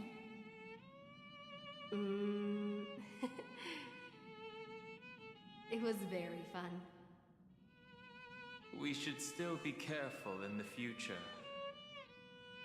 Oh, come on, Dan Heng. We're here to celebrate for her tonight. Don't be such a buzzkill. Don't listen to him.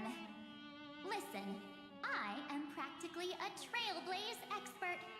Stick with me, and you'll be just fine. You call this trip fine? Well, that's because we could only find 700-year-old guides online. So, you've been a lot of places before? You bet! Capital of Passion, Calcis, Tychean. If I count on my hand, it looks like this is my 6th stop. All my souvenirs are in my room, but they're just a bit of a mess right now. I'll tidy up later and give you the grand tour. Oh, look at this. A Belabogian notebook. A special souvenir I asked Branya for. She prepared quite a few gifts for us. Raw Geomarrow, Supreme Guardian medals.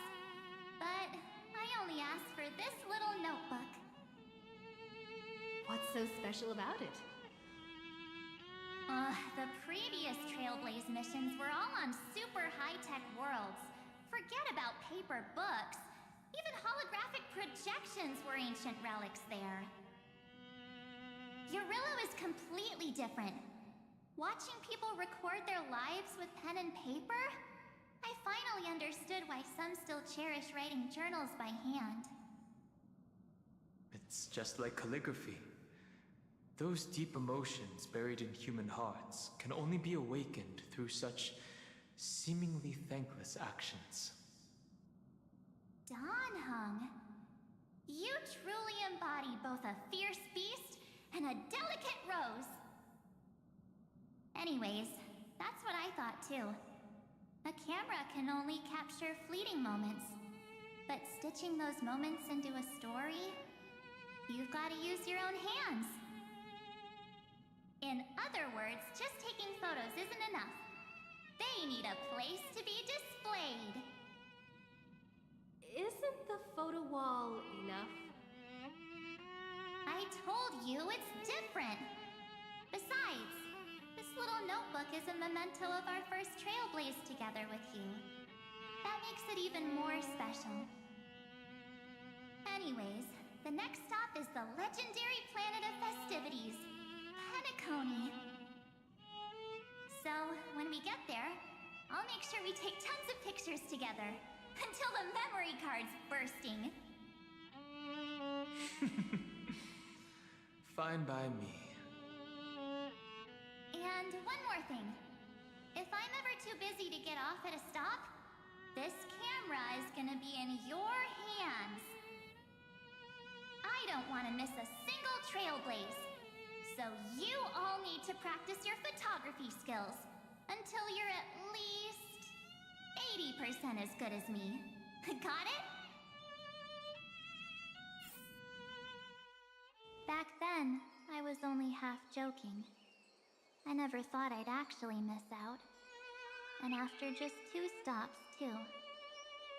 Those 97 days alone had me on edge. I honestly thought that was gonna be it for me.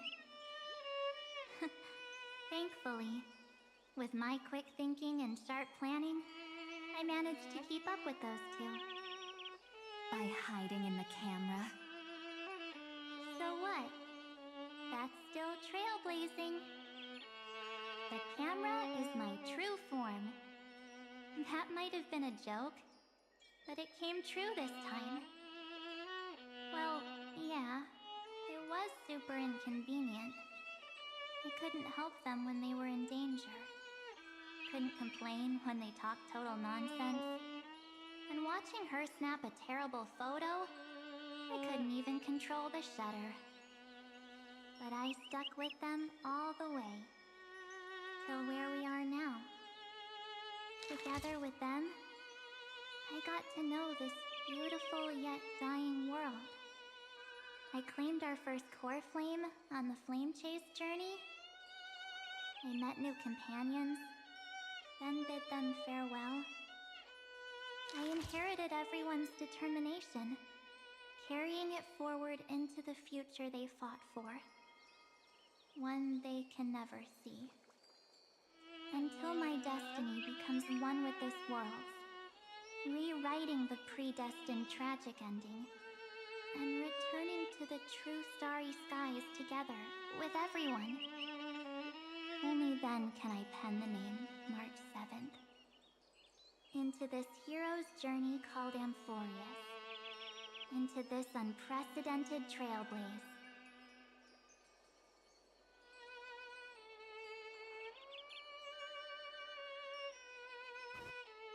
Looks like our trailblaze in Amphorius is coming to an end. While we still have time, shall we pick out some materials for March's journal? Aha! No way we're skipping this one. Huh? When did you take this?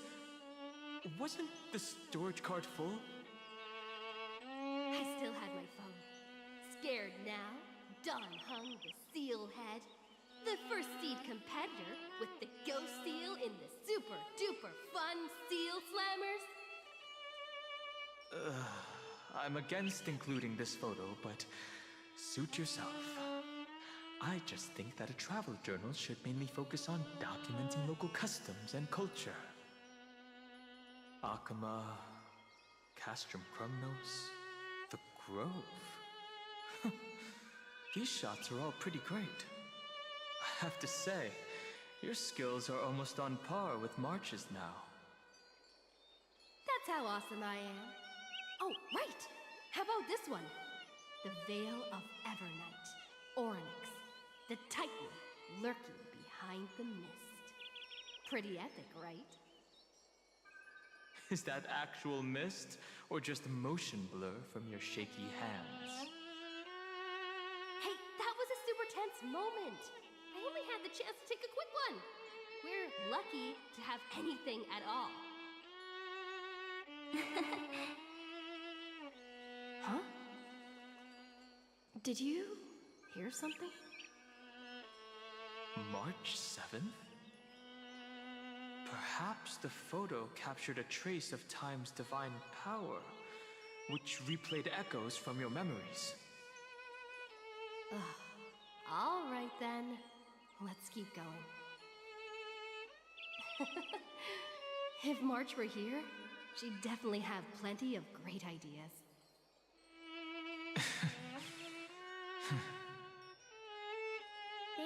back and forth like that, discussing for hours. It was like they were arguing about which game to play. How to sneak midnight snacks from the dining car without Pom-Pom noticing. Or who was gonna wash Miss Himiko's coffee cup. Just like every other night on the Express. They've always been by my side. No one knows about my forgotten past. But no one holds it against me. That's because... We can't go back to the past and make better choices. But at least we can do better in the future. Isn't that right?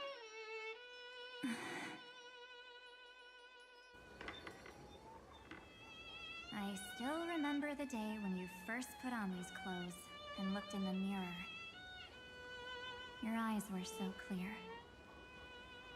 When all this is over, I hope the mirror can still reflect those same eyes. You're pretty naive, too. Always hoping that the mirror will show the most beautiful side. But you don't even trust the you reflected in the mirror. And if you keep trying to shoulder everything for me, then I'll actually end up as a wallflower, waiting forever for my turn. Yes, I get it, March 7th. I only have your memories, and you have always been the me that I wanted the world to see. Just hearing those words from you makes me feel super satisfied. Well, I've appealed to your emotions. As for reasoning with logic, could you help us out here, Cyrene? I'm here. Finally my turn to shine, isn't it? Miss Evernight, you've been so fixated on your targets that you probably haven't even realized that a massive variable has emerged in Amphorius in this cycle. Amphorius is about to be destroyed. There's no time left for pointless debates. There is only one law I want to overturn to aid the final battle of deliverance. So I will only offer the life of one demigod.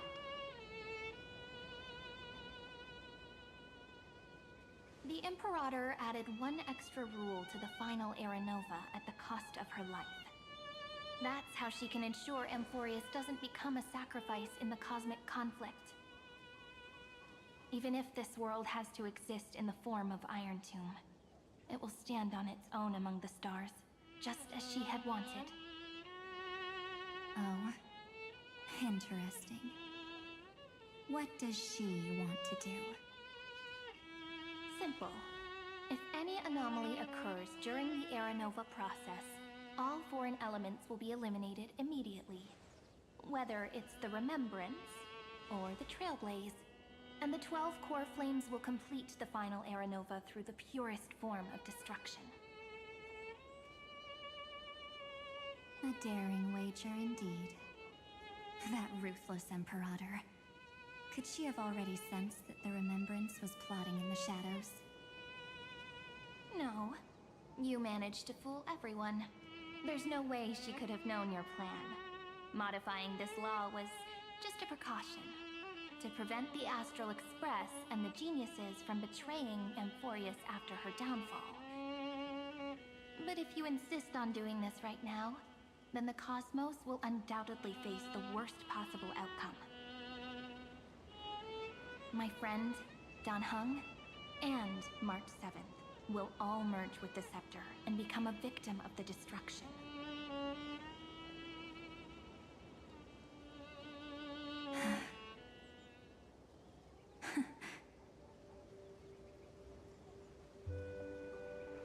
You knew all along? Yep. But I decided I needed to have a heart-to-heart with you first. I won't be afraid. Even if my inner world is nothing but an Evernight. That because my journey's destination lies among the stars. I believe what lies ahead will be bright enough to illuminate my past.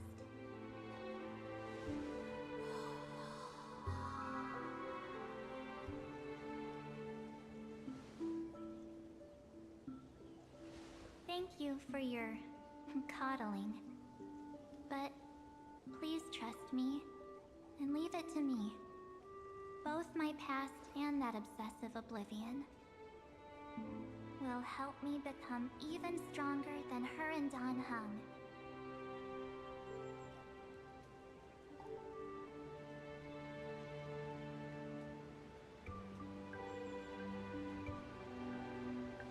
I'm sorry for becoming an obstacle in your journey. Don't apologize, Evernight. We're just two sides reflected by the same mirror, aren't we? So, when we bid farewell to our division and become one,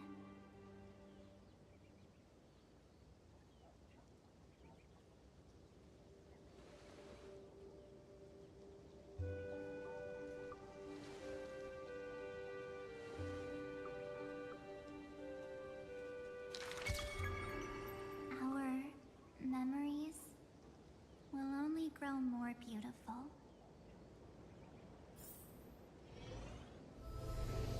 Many thanks, Mr. Sunday. Are they in this memory zone? Yes, but we can't let our guard down. Let's go find them.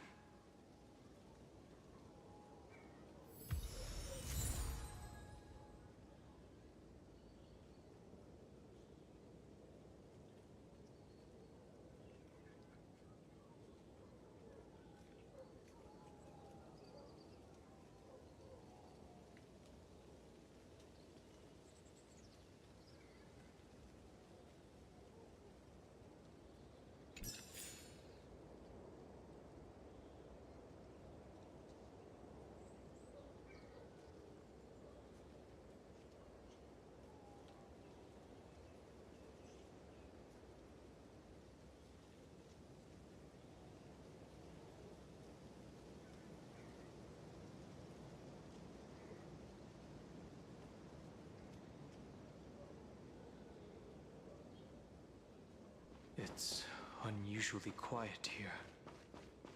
March 7th isn't here.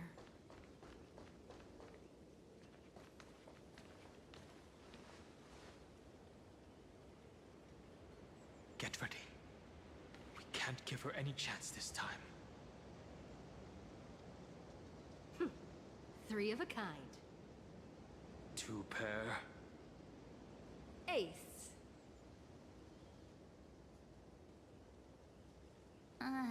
Ace?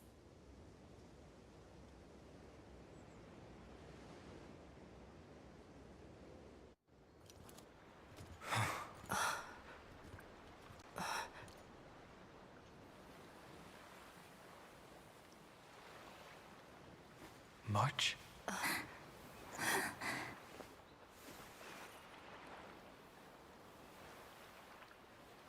Of course it's me. It's been a while.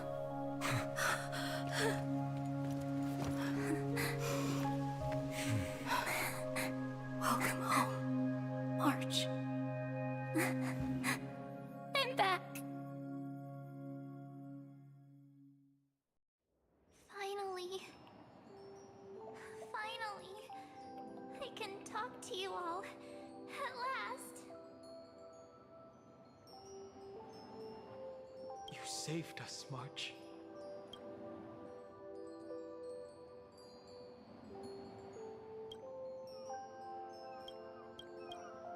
Really?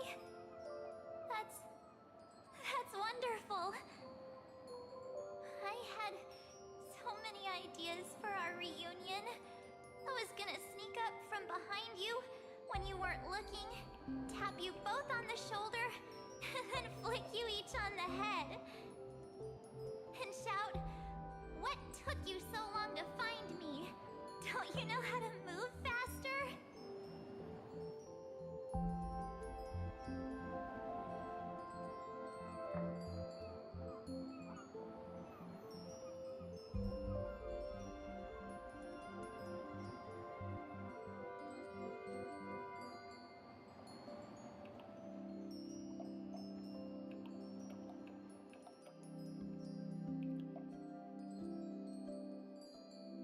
Stop being so serious.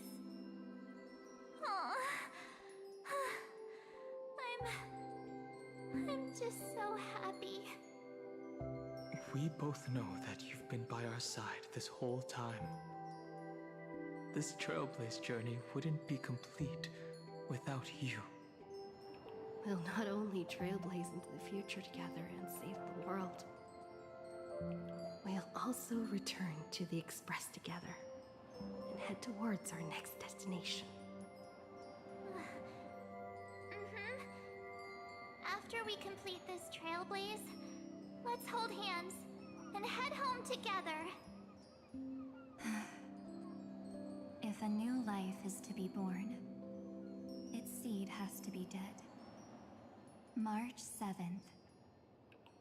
When you bid farewell to your past, have you thought about the... As of now, I have no intention to wipe the name, pure child of Anasrava, from... I am an obsession whose purpose is to protect you. Therefore, the path of remembrance will not allow you, if you ever need me again.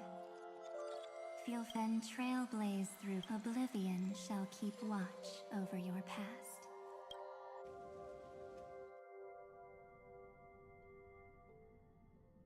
Oh? The chronocognitive anchor readings? They actually pulled it off! Not too shabby at all. They got the first genius, then they put the garden in its place. This chapter in trailblazing history may not be the last of its kind, but it's certainly the first of its kind. We couldn't have made it this far without the wholehearted support of the two geniuses. And next... Let me give you a warning. The backdoor screwy setup in the Era Nova system can only get you as far as breaching the core of the scepter, nothing more. As for those nastier malware programs lurking inside Iron Tomb's belly, you'll have to deal with them as they come. That's more than enough to help us. By the way, how are Mr. Screwlum's preparations coming along? Give him a bit more time. Those screwheads at the Imperial Advisory Council need to understand what the concept of war means first. For all we know, they might have already gutted all the fortresses in Screwy's collection while he was away. Oh, I've heard Mr. Screwlum's fleet includes planet-class mechs. Hyacinth, Poppy, Oleander. Which one will answer the call, I wonder? You sure know your stuff. I'd rather none of them show up and let my space station save some face. The memory of this decisive battle is bound to be absolutely magnificent, isn't it? Sorry to keep you waiting, everyone. I also have some news to share. The Xianzhou Alliance has replied that they're willing to offer what modest support they can in the campaign against Iron Tomb. The Alliance? Not just the Luofu? This is really good news. With this, our odds of victory just went up another notch. Whether this news is good or bad remains to be seen. What do you mean? Something has happened that even General Jing Yuan couldn't understand. He urgently wants me to inform the two geniuses that Amphorius' causality has vanished from the matrix of Prescience Ultima. This means the instant in Noosa's calculations is drawing closer to this world. As the Theoros, I have observed. The night has faded away, and what I have created, I will destroy, this starry sky will return to freedom and chaos, just as it was in the beginning. Confident, aren't you? But from where I stand, it seems you've run out of options. When the Deliverer and her companions fully uncover the secret of the 13th Titan, that is the moment your schemes will come to ruin. Lord Enexagris, I have granted access to all records concerning the Demiurge, as per your request. How unfortunate that you'll never admit your own mistakes. Analysis complete. The Demiurge... If it never existed... Let me give you a sage remarkably. This chimera regrew its skull, but it was completely hollow inside. It had reserved a space for a brain it never possessed. The experiment was over. The sage had assumed the shell would perish once the stimulation ceased. Unfortunately, he was wrong. Driven by instincts, the chimera's body seized the sage's head.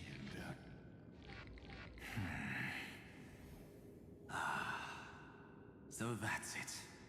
I was stuck in a flawed line of thinking. You've got it. I knew you'd understand. The 13th Titan never existed. But the Scepter must believe that the Titan exists. I killed that Titan with my own hands. That life form called Demiurge was excluded from the extrapolations from the very beginning.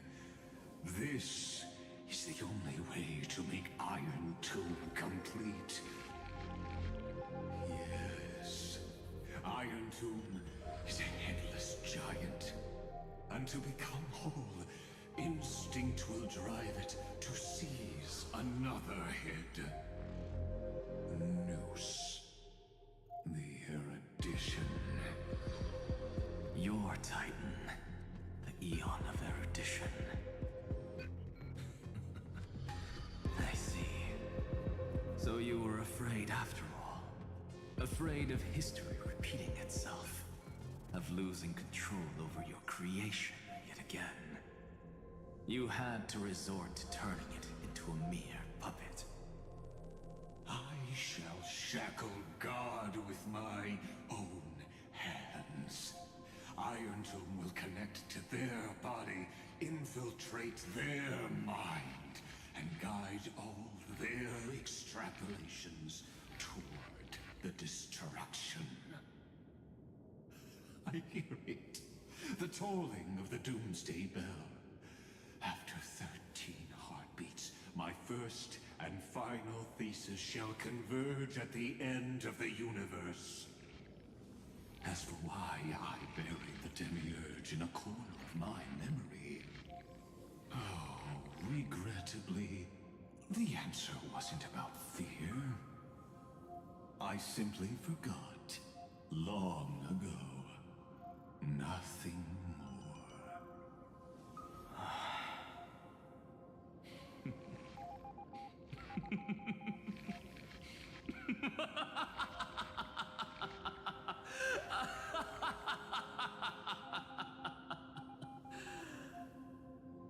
Your laughter is but a helpless sigh. Helpless? What a joke. You merely created a false god. But Amphorius has long since written deicide into its fate. The final Era Nova is at hand. Why don't you wait and see? The Deliverer, myself, and this world will together prove that the original Newspore, the ultimate truth of the universe, is anything but destruction. See you in the next life, Sage.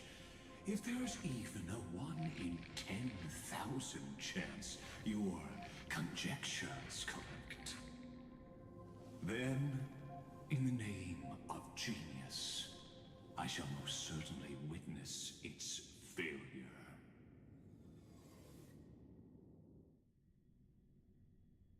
All shall bid farewell to one, and that person alone will witness the miracle.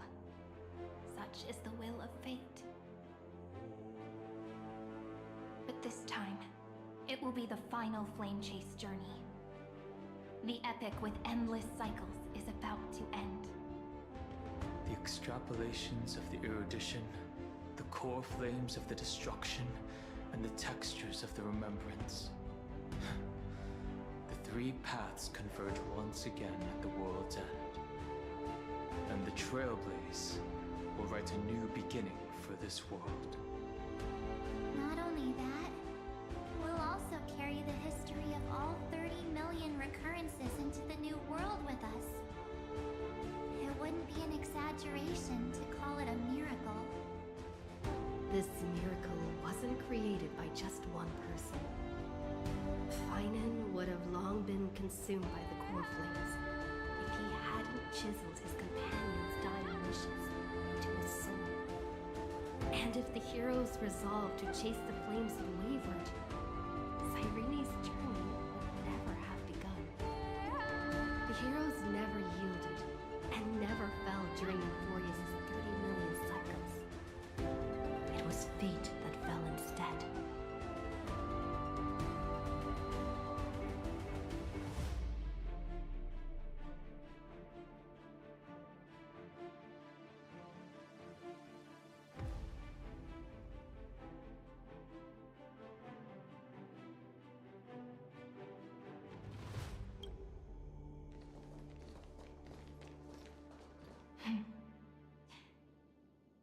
I know you're watching, aren't you? The original Philia.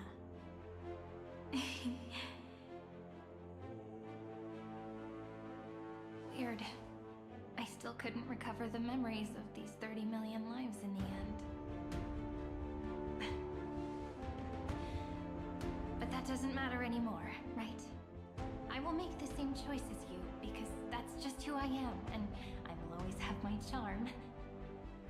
Losses are a constant on the flame chase journey, but even if everything fades away with the wind, there's one feeling that will remain.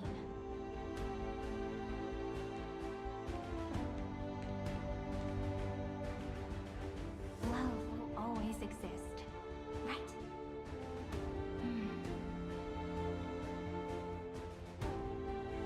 Let's write an ending unlike any before.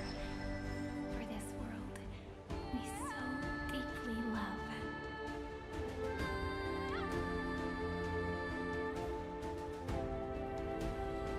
Behold, O gods, Amphorius has achieved her victory, and the Era Nova approaches.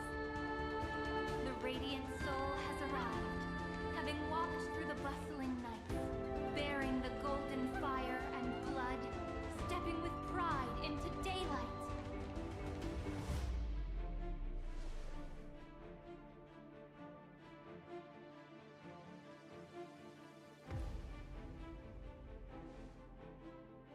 Amphorius! I do not call your name suddenly, or without cause. I come here to recount history. In this world, they fused burning golden ichor into their bodies. Will destiny remember their names in days to come?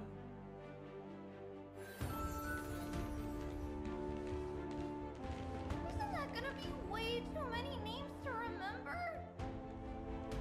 30 million times 1,000? No, wait. Times 1,001?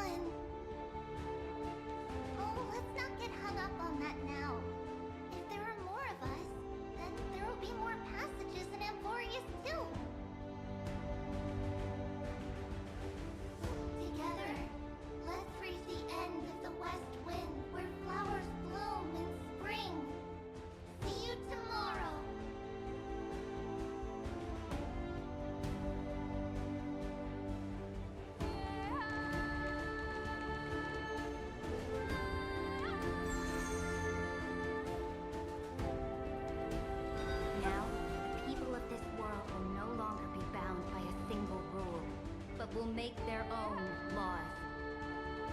Though the Imperator's figure may seem rather small against the stars beyond, she will suffice as the cornerstone of the world and become the foundation of the greatest empire. Looks like this will be a feast that never comes to a close.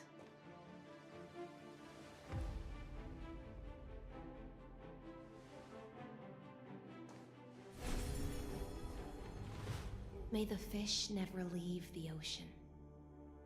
And may the days ahead shine like pearls.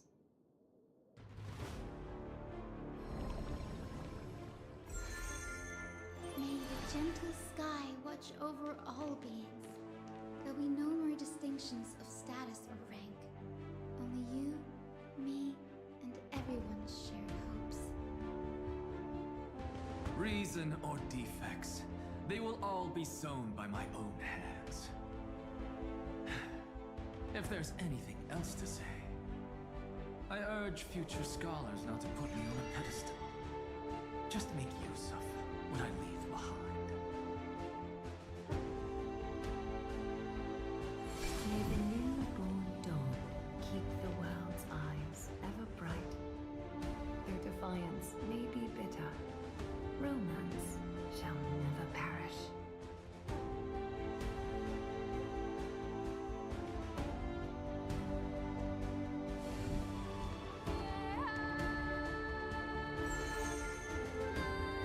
In the name of the son of Gorgo, warriors shall fight for strife, with glory as their end, to march forward through its light. Even though death shall eventually separate us, let every embrace we share be without regret. Why are you guys all so serious? Fine.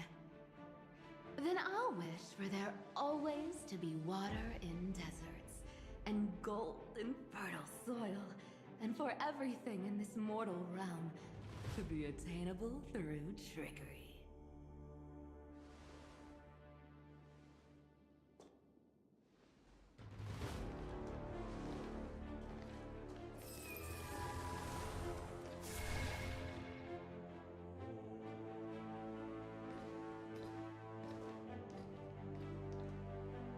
Earth shall protect the past, present, and future, eternally sustaining life.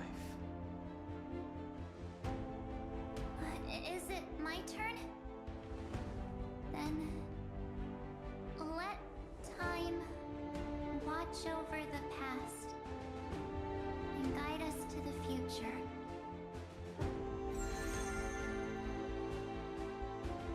Just like the Trailblaze. It isn't like you to be this serious, partner. Are you hesitating about how to carry out the divine authority of world-bearing? Or do you already know the answer in your heart?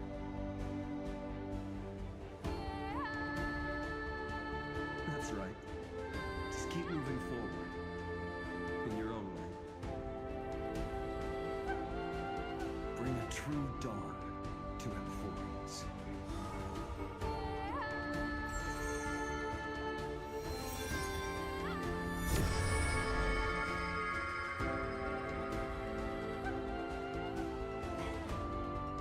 In the name of world-bearing, I promise you, Kefali will never forget this. And now, let us all embark on this final grand journey. Stand with me and become heroes.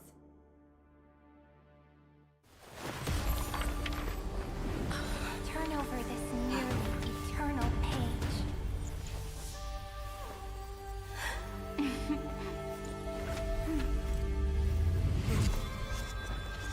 Let the Trailblaze write an ending unlike any that ever was.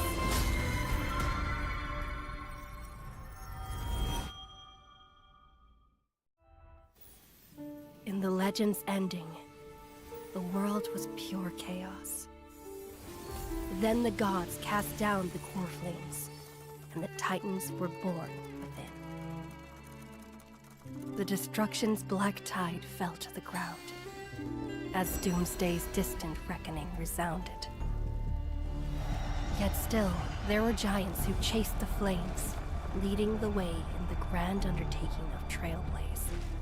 Flow, golden blood, flow. Converge into a boiling river that flows across the divine inscriptions of this world. Aglaia, the chrysalis of gold. You must caress the holy city's web and hearken to the sounds of the stars. There shall be the three-faced goddess traversing through myriad passages, bearing tidings to you from the universe. Anaxagoras of reason has enough knowledge to refute the world and to stir up a torrent capable of enlightening all.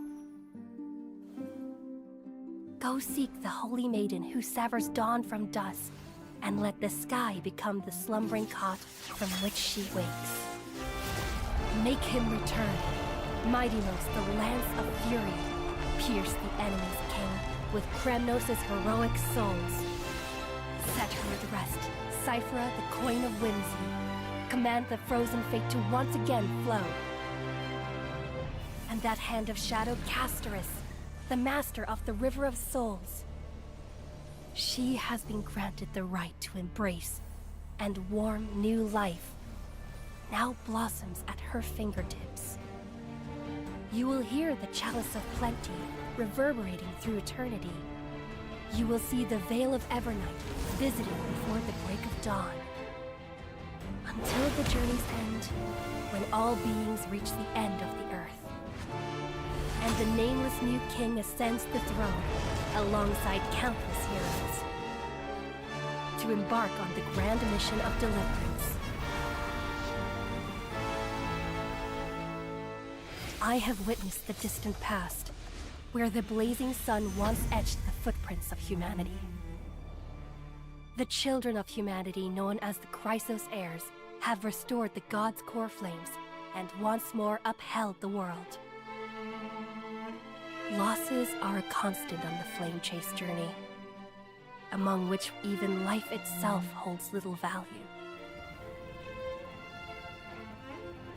Therefore, we cast even ourselves into the flame, only to inscribe the opening stroke in the poem of creation.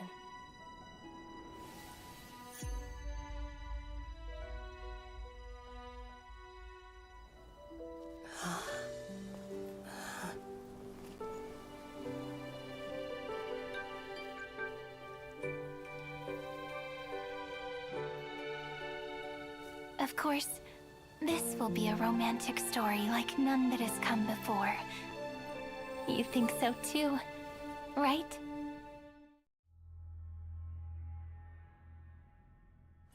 This place is rich with the sweet scent of flowers.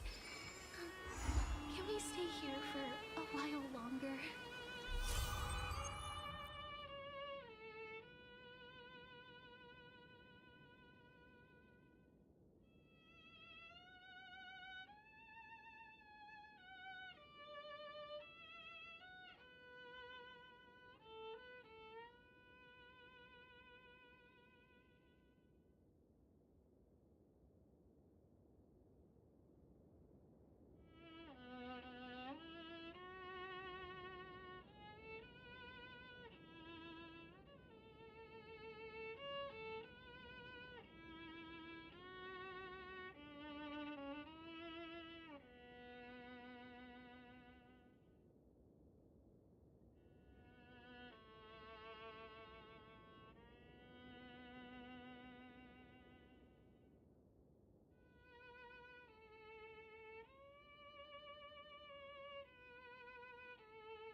knights of the Chrysos War had not yet engulfed the city-state of Talantin. And the young princess inside the gates once loved to roam without worries. She snuck into forbidden grounds while the servants were away, but was shocked by what she saw on that day. A chessboard, a stack of pieces, and a strange woman. The board dissected by daylight and shadow, the pieces polished from rough stones uneven. Fancy a game? If you are my match, then I'll call you my friend. The stranger's voice was husky and coarse. If you can beat me, then I'll call you my teacher, the princess proudly retorted. Despite the bravado, the princess had never touched chess. The defeat made her study in earnest, acknowledging the other as a teacher. First, she learned the knights, bishops, rooks, and queen. Then, how to defend, attack, capture, and checkmate. I have learned all there is to learn. Barely out of childhood, the princess raced into games of chess. Those who looked down on her faced many losses. Those who glorified themselves forfeited in a mess. At her prime, none could rival her at all. But she still recalled what the stranger said. My origins bring dark omens, so never tell others where your teacher is from. Then the waves of the Chrysos War washed over the world. The Achaemons welcomed a ruler. She was deemed Imperator and loved to play chess with herself. She regarded all things as pieces, whether Chrysos heirs or Titan's magnificent. Before every god-slaying campaign, she thought of the stranger from her childhood, as if that woman had always lived in her mind. Isn't it lonely to play chess against yourself? The princess did not understand at the time.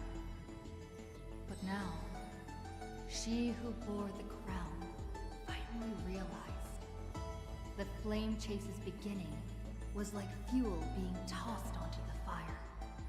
And in the unending road of marching banners and war cries, she finally had time to meditate. There were often jesters behind the king, curious about her past in her old city, lost to time. One claimed the Imperator was cruel, executing her own teacher. Another stated the Imperator was biased, learning from an enemy hostage. Many such rumors abounded, with no origin found. No matter. That was indeed the criminal sentence I read out. The Imperator stated evenly. My teacher was an enemy hostage whom my elders had imprisoned. Her state betrayed our alliance and must be executed according to law. But she taught me chess, so why can't I chisel the word teacher on her tombstone now? When the princess personally cleaned up the possessions of the dead, she caught sight of an incomplete game on the ground. The stranger's hoarse chuckle. It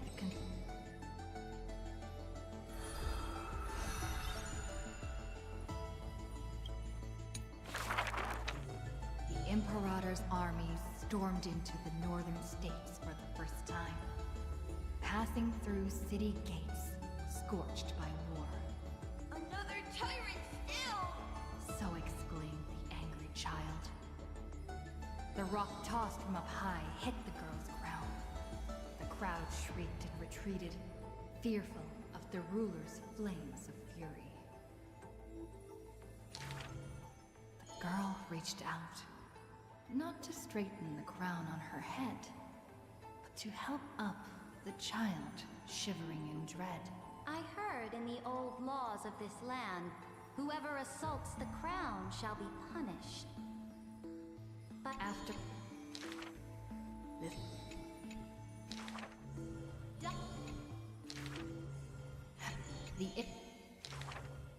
the warrior of the fractured blade laughed boldly.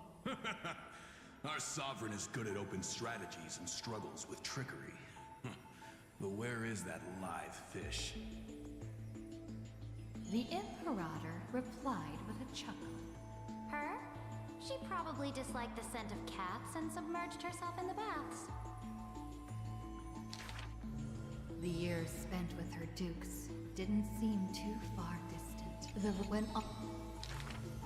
Drink. I will that.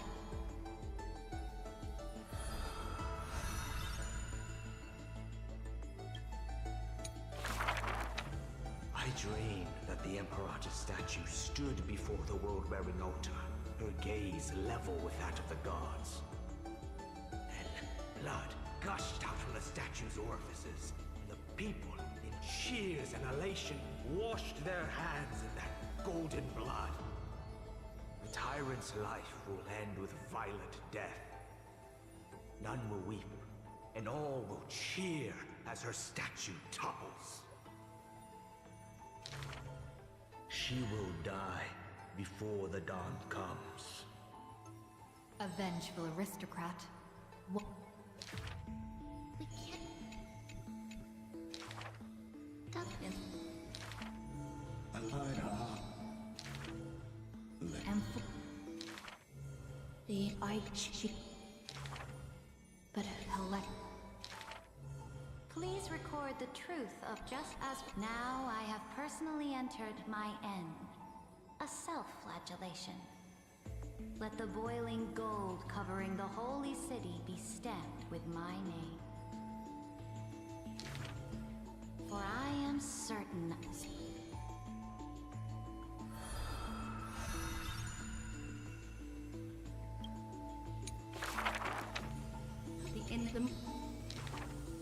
Who will win?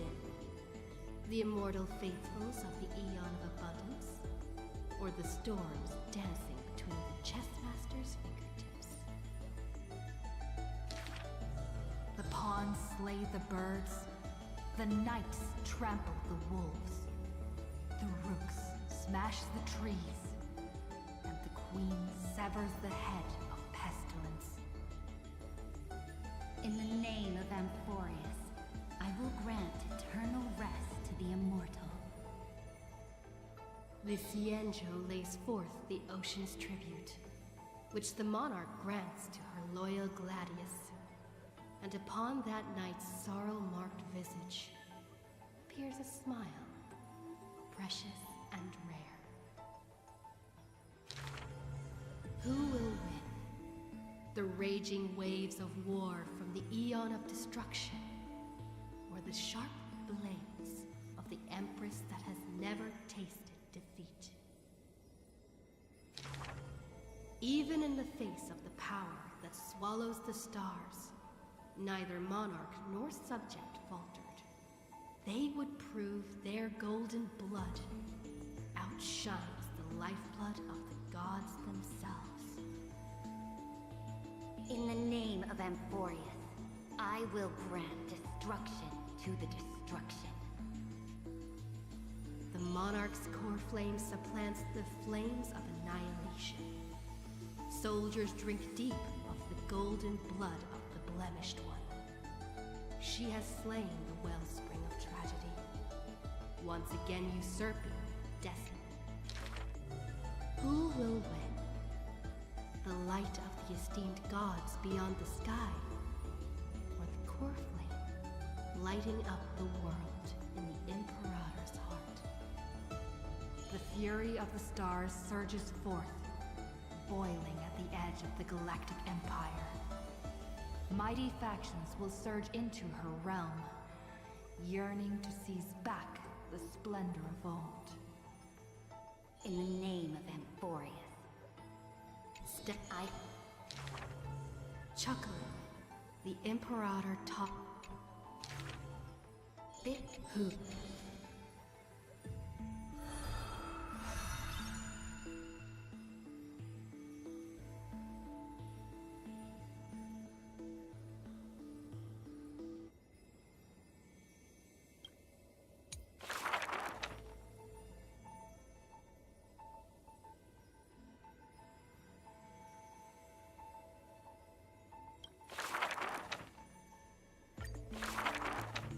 My friend, have you heard of the Rosy Celestial Maiden?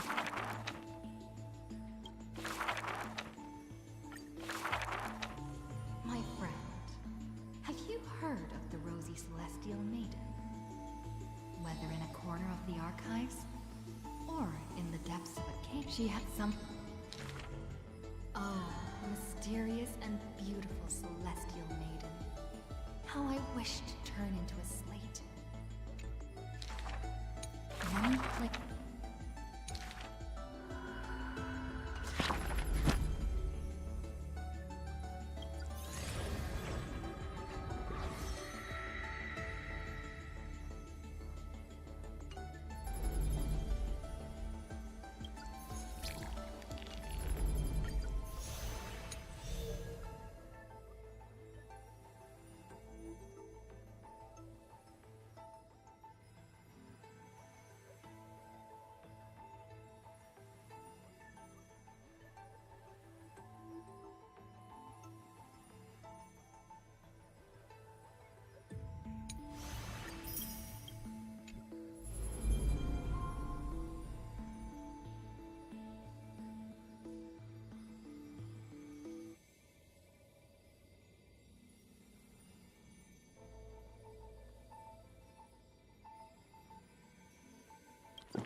My friend, many claim to... In the entire Holy City, there are none who can provide proof of her existence. People... Don't forget...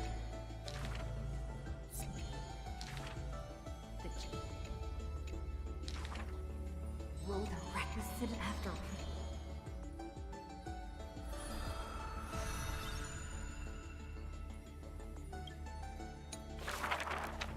Before arriving at Amphorius, our last stop was Dan Heng's homeland, a place called Xianzhou. Xianzhou is just a general term. This starship is called the Luofu. I had some wonderful times there practicing swordplay. By the way, which is stronger, the bow or the sword?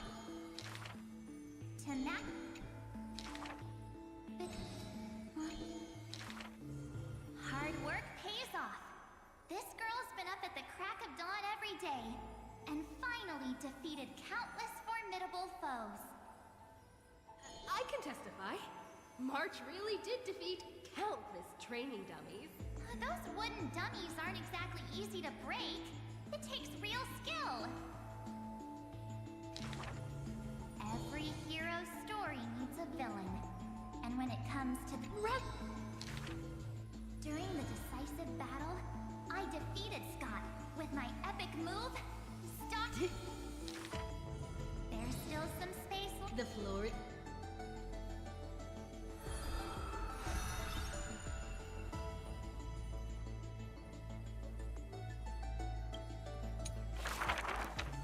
In memory of our first trailblaze together. The three of us. On average, we got a wanted poster for every 3 planets we visited.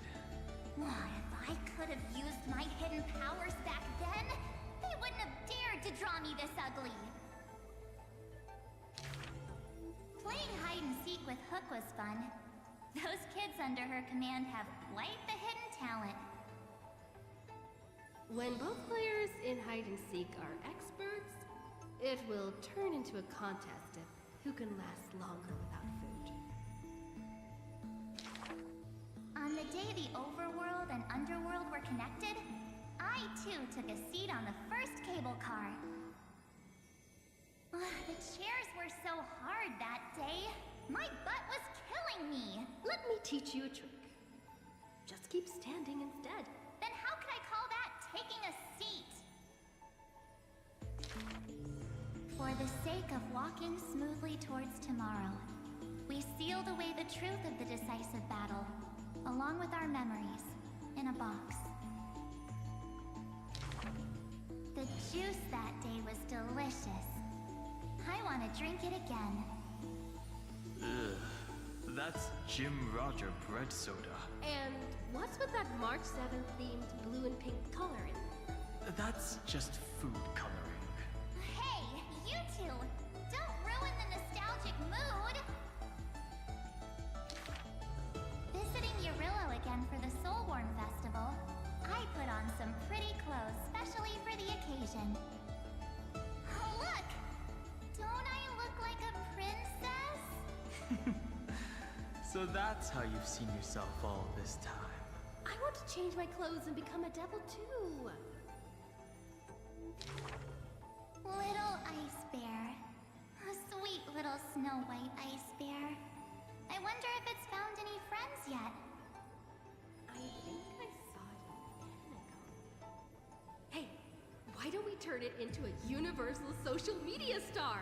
That niche is already dominated by trotters. That big guy who once raised his fists against us is now the hope for Belobog's revival. Mr. Yang was practically drooling watching that. Too bad he wasn't there that time. Not necessarily. By next time we visit Yurillo, will it have turned into an ocean planet? Then wouldn't those polar bears have to be renamed water bears? The data shows that Yurillo's environment is slowly recovering, but the ice shouldn't melt too quickly. Time to remove those floaties from the shopping cart.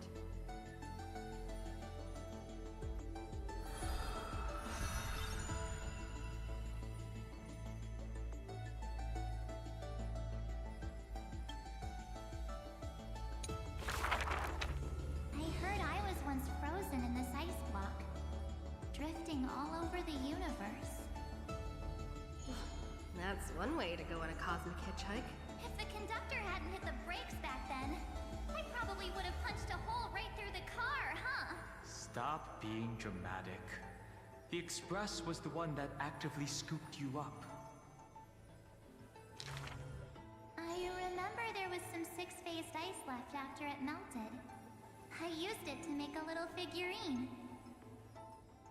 Mr. Yang explained that it's called a figure, and then made me watch anime with him all night. That's the highest honor he can bestow. I want a figurine too. Every morning, the Express crew has breakfast together, but they're not always on time. I can't help it. I'm still sleepy. Next time, get up earlier and set an alarm. People who can get up right as soon as their alarm goes off are terrifying. This kind of person is capable of anything. My camera's full of Pom-Pom's photos. It's so much fun dressing up the conductor. Pom-Pom used to have a turtleneck uniform, but they've rarely worn it since March arrived. I love my room so much. I tidy it up every single day. Looking at it now, that photo wall must be the power of memories. By the way, I've been meaning to ask, where's the wardrobe? Take a guess.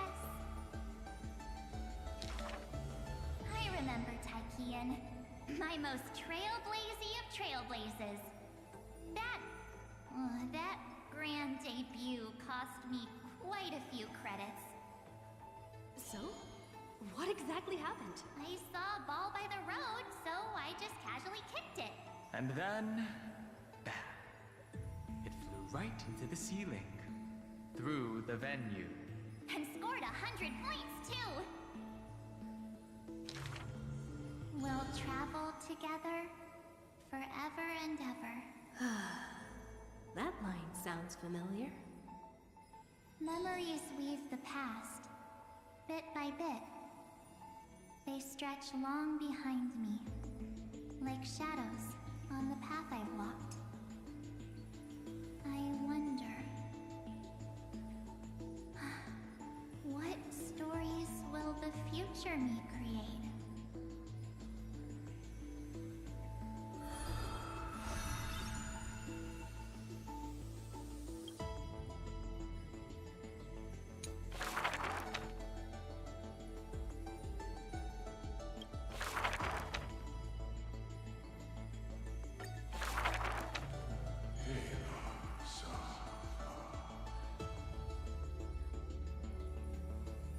In the years spent wandering the earth, the giant dragon always remembered the Titan's words for their work. The beasts of the land surrounded it in protection, while twisted beings shuffled and roared, and delicate chimeras climbed up its shoulders. After the tiny humans came into being, they dashed alongside the giant dragon, then, in the blink of an eye, disappeared across the land.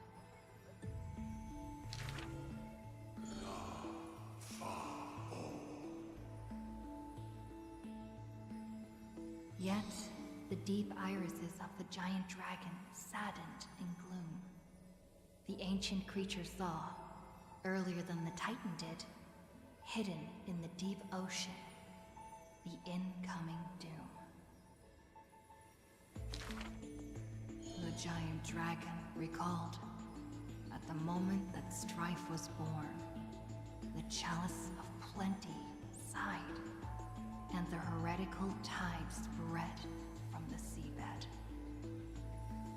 Bearing their bone-gnawing pain and agony, Georios tightened every fiber in their body, no longer hearing the call of their creations clearly.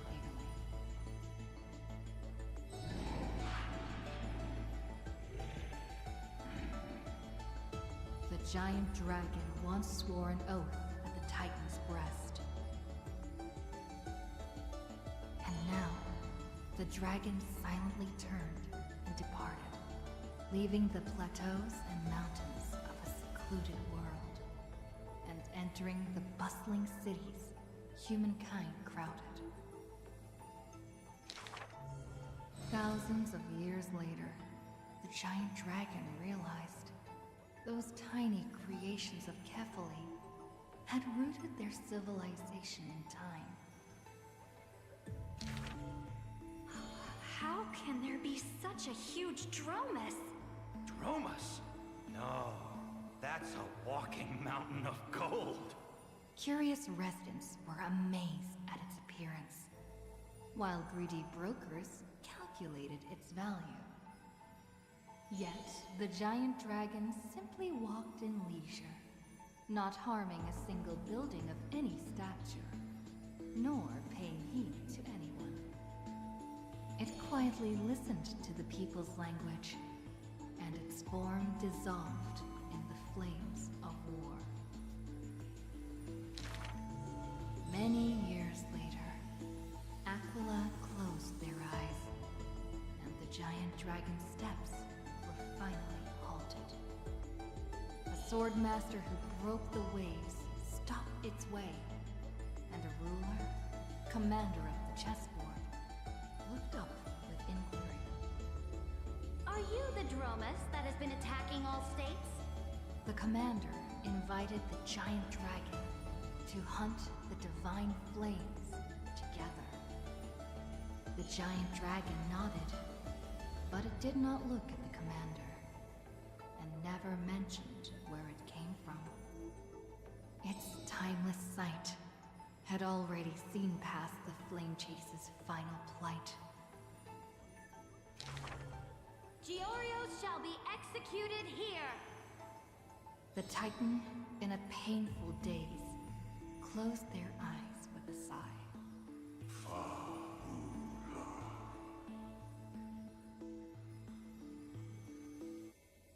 Suddenly, the mountains shook and the land cracked. The wounds dealt by the Black Tide, once mended by the Titan, now tore the land apart again. The calamity of lands asunder. Who should shoulder such a duty? The giant dragon sunk into the earth in answer. For the earth was the breath of Gioria, and from that day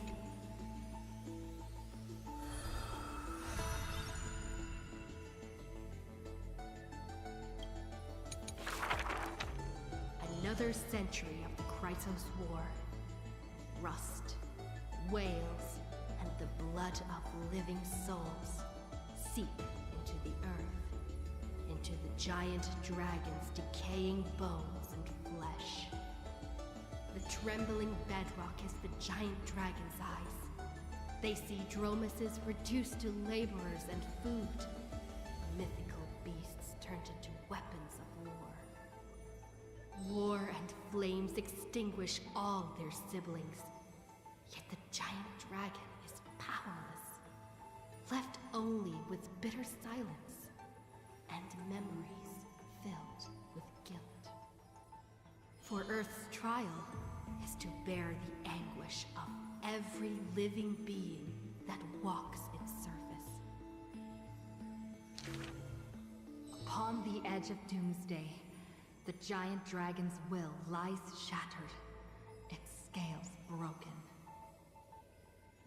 What greeted them is not a flower-covered Aranova, but a long-fallen black sword. I'm a stranger. Please, surrender the core flame for the dawn.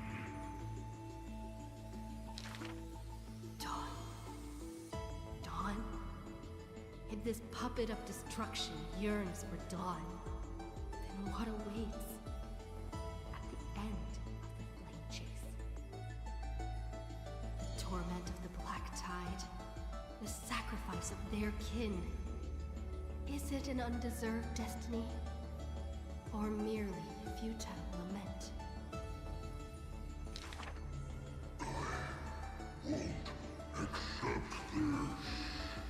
The twisted rocks rise like a roaring tide. Yet the Swordmaster shows no fear, merely sighs, as if long accustomed to such sights. The rusted joints are shattered, one by one. The cracked husk peels away, spilling golden blood. The earthquake that engulfs Amphorius lasts for 3 days and nights. In its final moments of defiance, the giant dragon suddenly realizes this flame chase is nothing but the kindling of self-pity, the breeding ground for calamity. Yet, Earth's end is not dimmed by the shadow of the Dark Blade. In that special recurrence, the blazing sun extinguishes itself to set the destruction of flame. At that time, as the giant dragon sinks into the earth, still chewing on the pain of betrayal, it hears the footsteps of Evernight. I need a helper to watch over time until the very end. Evernight waves her sleeve, bathing the giant dragon in a Memoria tide. And so, The giant dragon sees the past and present of Earth, and understands that the starry sky is forever out of reach. The 33,550,337th eternal recurrence. The demigod Terravox feigns their fall, using the tides of memories to dilute their existence, forging an arc with Earth's core flame. In that 1,000 years of defiance, heroes of golden blood meet their tragic end, while the giant dragon remains deaf to their plight, only silently gathering their exiled kin. The pact with Evernight is simple. Time would erase the pain of Earth and cradle it in peaceful slumber among its own.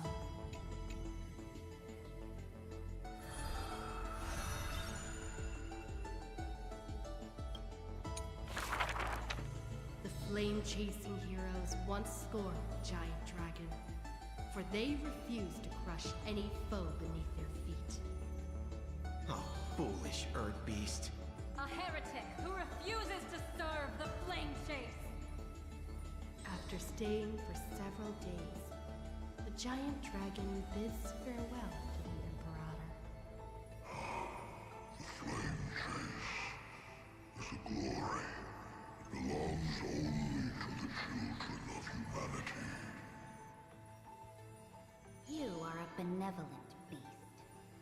I had no intention of keeping you captive. A decree to protect innocent lives is about to be issued. All I ask is that you lend a hand to the flame chase in the future. Losses are a constant on the flame chase journey, yet the giant dragon remembers their creator's command. After leaving the Imperator's capital, the giant dragon shelters small beasts upon its back, only to be hunted by city-states hungry for meat. Arrows pour down like rain, unable to pierce the giant dragon's skin, yet cause the creatures on their back to wail and fall. Until a mighty force of reinforcements brings this tragedy to an end. They raised a shield wall for the giant dragon, then marched forth and crushed that city-state. The mountain dwellers are not a warlike people. Who are you? The leading knight answered loudly. I am Mountain Breaker, Geocles. All the world knows that protecting all of Earth's creations is the creed of the Dromus Legion. The world also knows the Dromus Legion is ever victorious. The giant dragon under the Mountain Breaker is silent, yet unstoppable. Endurance does not help with survival. Mountain Breaker always speaks of his friend this way, while the giant dragon only responds with a low growl. Soon after, when word came that the flame-chasing army targeted Earth, the Dromus riders set forth in full force, all to protect their creator. On the eve of the march, the giant dragon receives a secret message. Your one and only flame chase must be to slay your creator, and then fight to survive. Records state, in the Battle of the Abyss, the Dromus riders were broken after Terravox's betrayal. The Mountain Breaker shed his armor and fell from the cliffs to his end. Earth carved the memories of the betrayal into its strata, until Evernight would leaf through them. Oh, Earth. Time is willing to wash away that pain of betrayal. As a memo sprite, the mighty Mountain Breaker reunites with the giant dragon. His voice trembles in a whisper. That couldn't have been your choice. The giant dragon only responds with a low growl.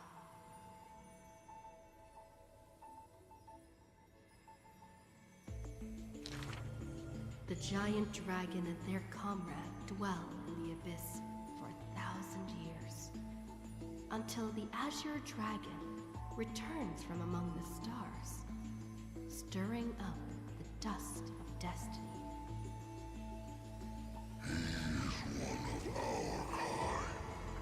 The giant dragon lifts their eyelids, gazing at the azure-colored, long scion, knowing that dragon's body bears the sworn duty of protection. But in Mountain Breaker's eyes, there is only resolute determination. That is the permanence. The permanence can heal the divine form of the giant dragon. The permanence can guide life past its end. At the edge of the world, watching their comrade's silhouette fade away, the dying giant dragon shakes its head and sighs.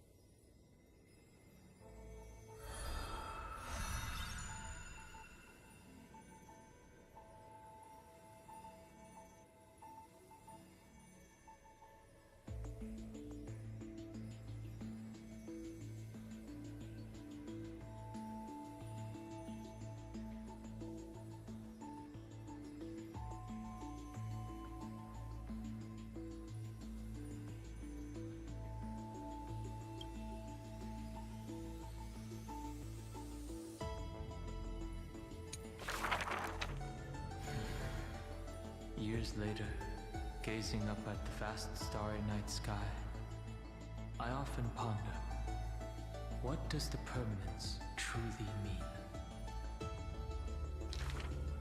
The countless souls entrusted by Terravox still surge within my chest, like an eternally burning furnace. I once thought about finding them a home, and tried to communicate with them in my heart.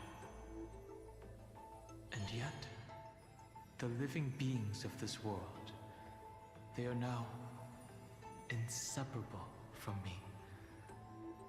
As if from the very beginning, they were a branch of... In with me.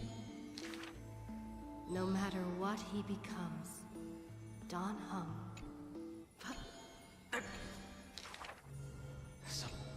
Enough. At the end of the vast procession,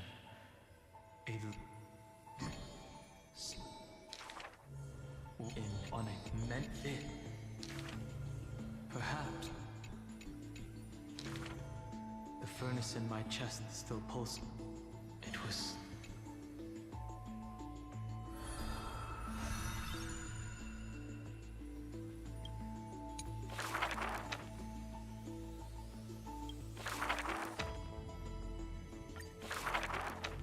When entering the Flame Chase's currents for the first time, all the Swordmaster saw were colorful fish. She had already experienced the Imperator's dangerous games. She had long grown used to the giant beast's silent face. Carminum's charms and Helcalith's gentleness warmed her like a spring breeze. But as Pregoris missed his throne, and Bromalis debated with joy, she was sometimes at a loss. Occasionally, the Swordmaster would sink into hesitation, and even that messenger of fate could not get her to laugh. Till one day, a golden trout's bubbles floated into her gloomy waters. In that holy city where golden figs grew, the messenger of fate led to her a maiden dressed in glamorous gowns. What kind of clothes are you even wearing? The girl snickered behind her hand, while the messenger pulled on her sleeve. Aggie, don't be rude! Such hubris, delicate fish. Are you not aware that there's food on your face? The messenger's eyes opened wide. Aggie, you've been snacking behind my back again! Exposing me like this. I'll get my revenge. The girl ran away in a fit. The Swordmaster smiled, and before she knew it, her hesitation was gone. After that first meeting, the richly dressed girl often came in greeting. So, you really came from the Sea of Souls? Do all the children of the ocean dress funny like this? The Swordmaster did not chase the girl away, but also did not respond. So the girl used her hands to meticulously measure the Swordmaster's torso all around. You can't be seen like this. I'll send you a new dress. Some days later, the Swordmaster appeared in finery at a ball. All were awed by her splendor, with only the Imperator thinking in wonder. How rare to see you like this. Oh, so lonely, Gladius. The Swordmaster's wardrobe grew full, and people praised Akima's Goldweaver for her cheerfulness and splendid skill. But only the Swordmaster noticed that the smile on the girl's face gradually faded as the flame chase progressed. The calamity of lands asunder added to the girl's weariness. The Battle of the Grove brought the light from the girl's eyes. Yet another feast arrived where the Goldweaver was absent. The Swordmaster donned the most majestic garments and gently knocked on that door shut tight. The singing voice of Dux Gladiorum hailed the prelude of the feast. Guests clamored and cups clinked, and only the Goldweaver had no thought of enjoying the ambrosia. Who would have thought? I've sunk so low that I need you to comfort me. She gave a bitter chuckle next to the bonfire. You were as gloomy as the bedrock of the ocean when we first met. The Swordmaster held a tall chalice, containing liquid pure, reflecting their two faces. I remember you were once curious about the stories under the sea. Then allow me to use my songs to reveal the past known to none.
Sea of Souls was a kingdom of dancing ghosts. Its residents all had melodious voices, and music enveloped every ocean current. For the queen loved her people deeply, thus drowning out all sorrows and leaving only feasts and twirls. Only one rocky castle was silent, one belonging to the princess of the ocean, a princess named Electra. Were a monster of the depths to invade, the princess would raise her sword to engage. The people always rang her triumphs before she returned, for her swordsmanship was superb, never suffering defeat. Princess! Come enjoy the feast with us. The triumphant people raised their glasses, yet she declined with a smile and a wave. The children of the sea thought she was shy, but little did they know that in the dead of night, her castle too echoed with music. Though that music was loud, twisted, and invoked spite. Before a song even finished, the princess was already biting her lips, and the sea foam brushed away her tears. All of your people sing and dance with skill. So why do I alone lack a good singing voice? The princess wept, her face on the queen's knees. The ocean's favorite child can control the waves and is invincible in battle. In exchange, Talantin took away your singing voice. The queen consoled the princess, caressing the other's hair bun. Finally, she relented and took a chalice. If you're truly troubled, then imbibe the honey brew in this blessed chalice and throw yourself into the feast at ease. The liquid in the cup sat still, reflecting her loneliness. Princess, come sing with us! The people outside her window invited her warmly still. She finally ceased to hesitate, drinking down all the honey brew in one swallow, and leaped into the grounds. She played music and sang, smiling and dreaming. When her song was over, it felt as if waking from a dream. And the people rushed to raise their glasses. But as soon as the honey brew touched her lips, the princess plummeted to the ground, and her cheeks became rosy in drunkenness.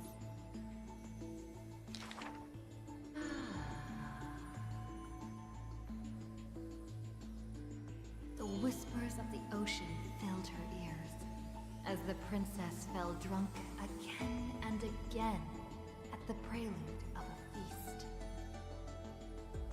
Seems like you still have not been able to get rid of that curse.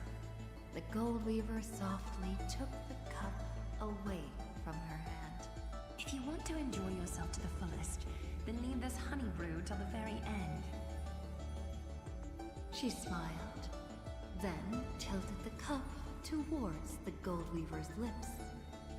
Even if one is burdened with imperfections, I beg you to remember not to refuse that sip filled with fantasy and dreams.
She returned home after many years.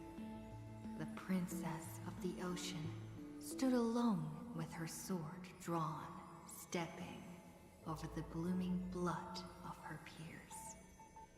Before her, the creator of the sea sirens and the mother goddess of feasts was already sinking into the drunkenness of imminent death.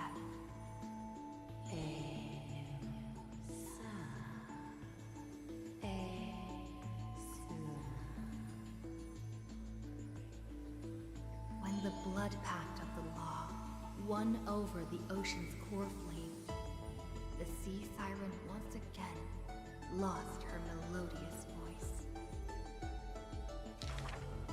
I'm willing to accept the final Imperial command. But it is a pity that our feast was ultimately a mirage. The deep sea became a silent place of dwelling. Hugging her knees, Electra locked herself in. Savage and fearsome monsters swam past her, but none dared to interrupt her tragic dream. Till one day, a golden trout's bubbles floated into her gloomy waters. Long time no see, Gladius. I've seen it. Now you have truly become the ocean's bedrock. Old friends met again, and new friends came in greeting. Many messengers came in If you don't mind, the resplendent pearl sparkled. we hope you can regain your strength and sing for the world once again. Electra raised her violin sword in doubt, as the strings had long ago rusted and snapped. But a few golden strands cleansed all the filth around her, then stretched out to become new strings. The golden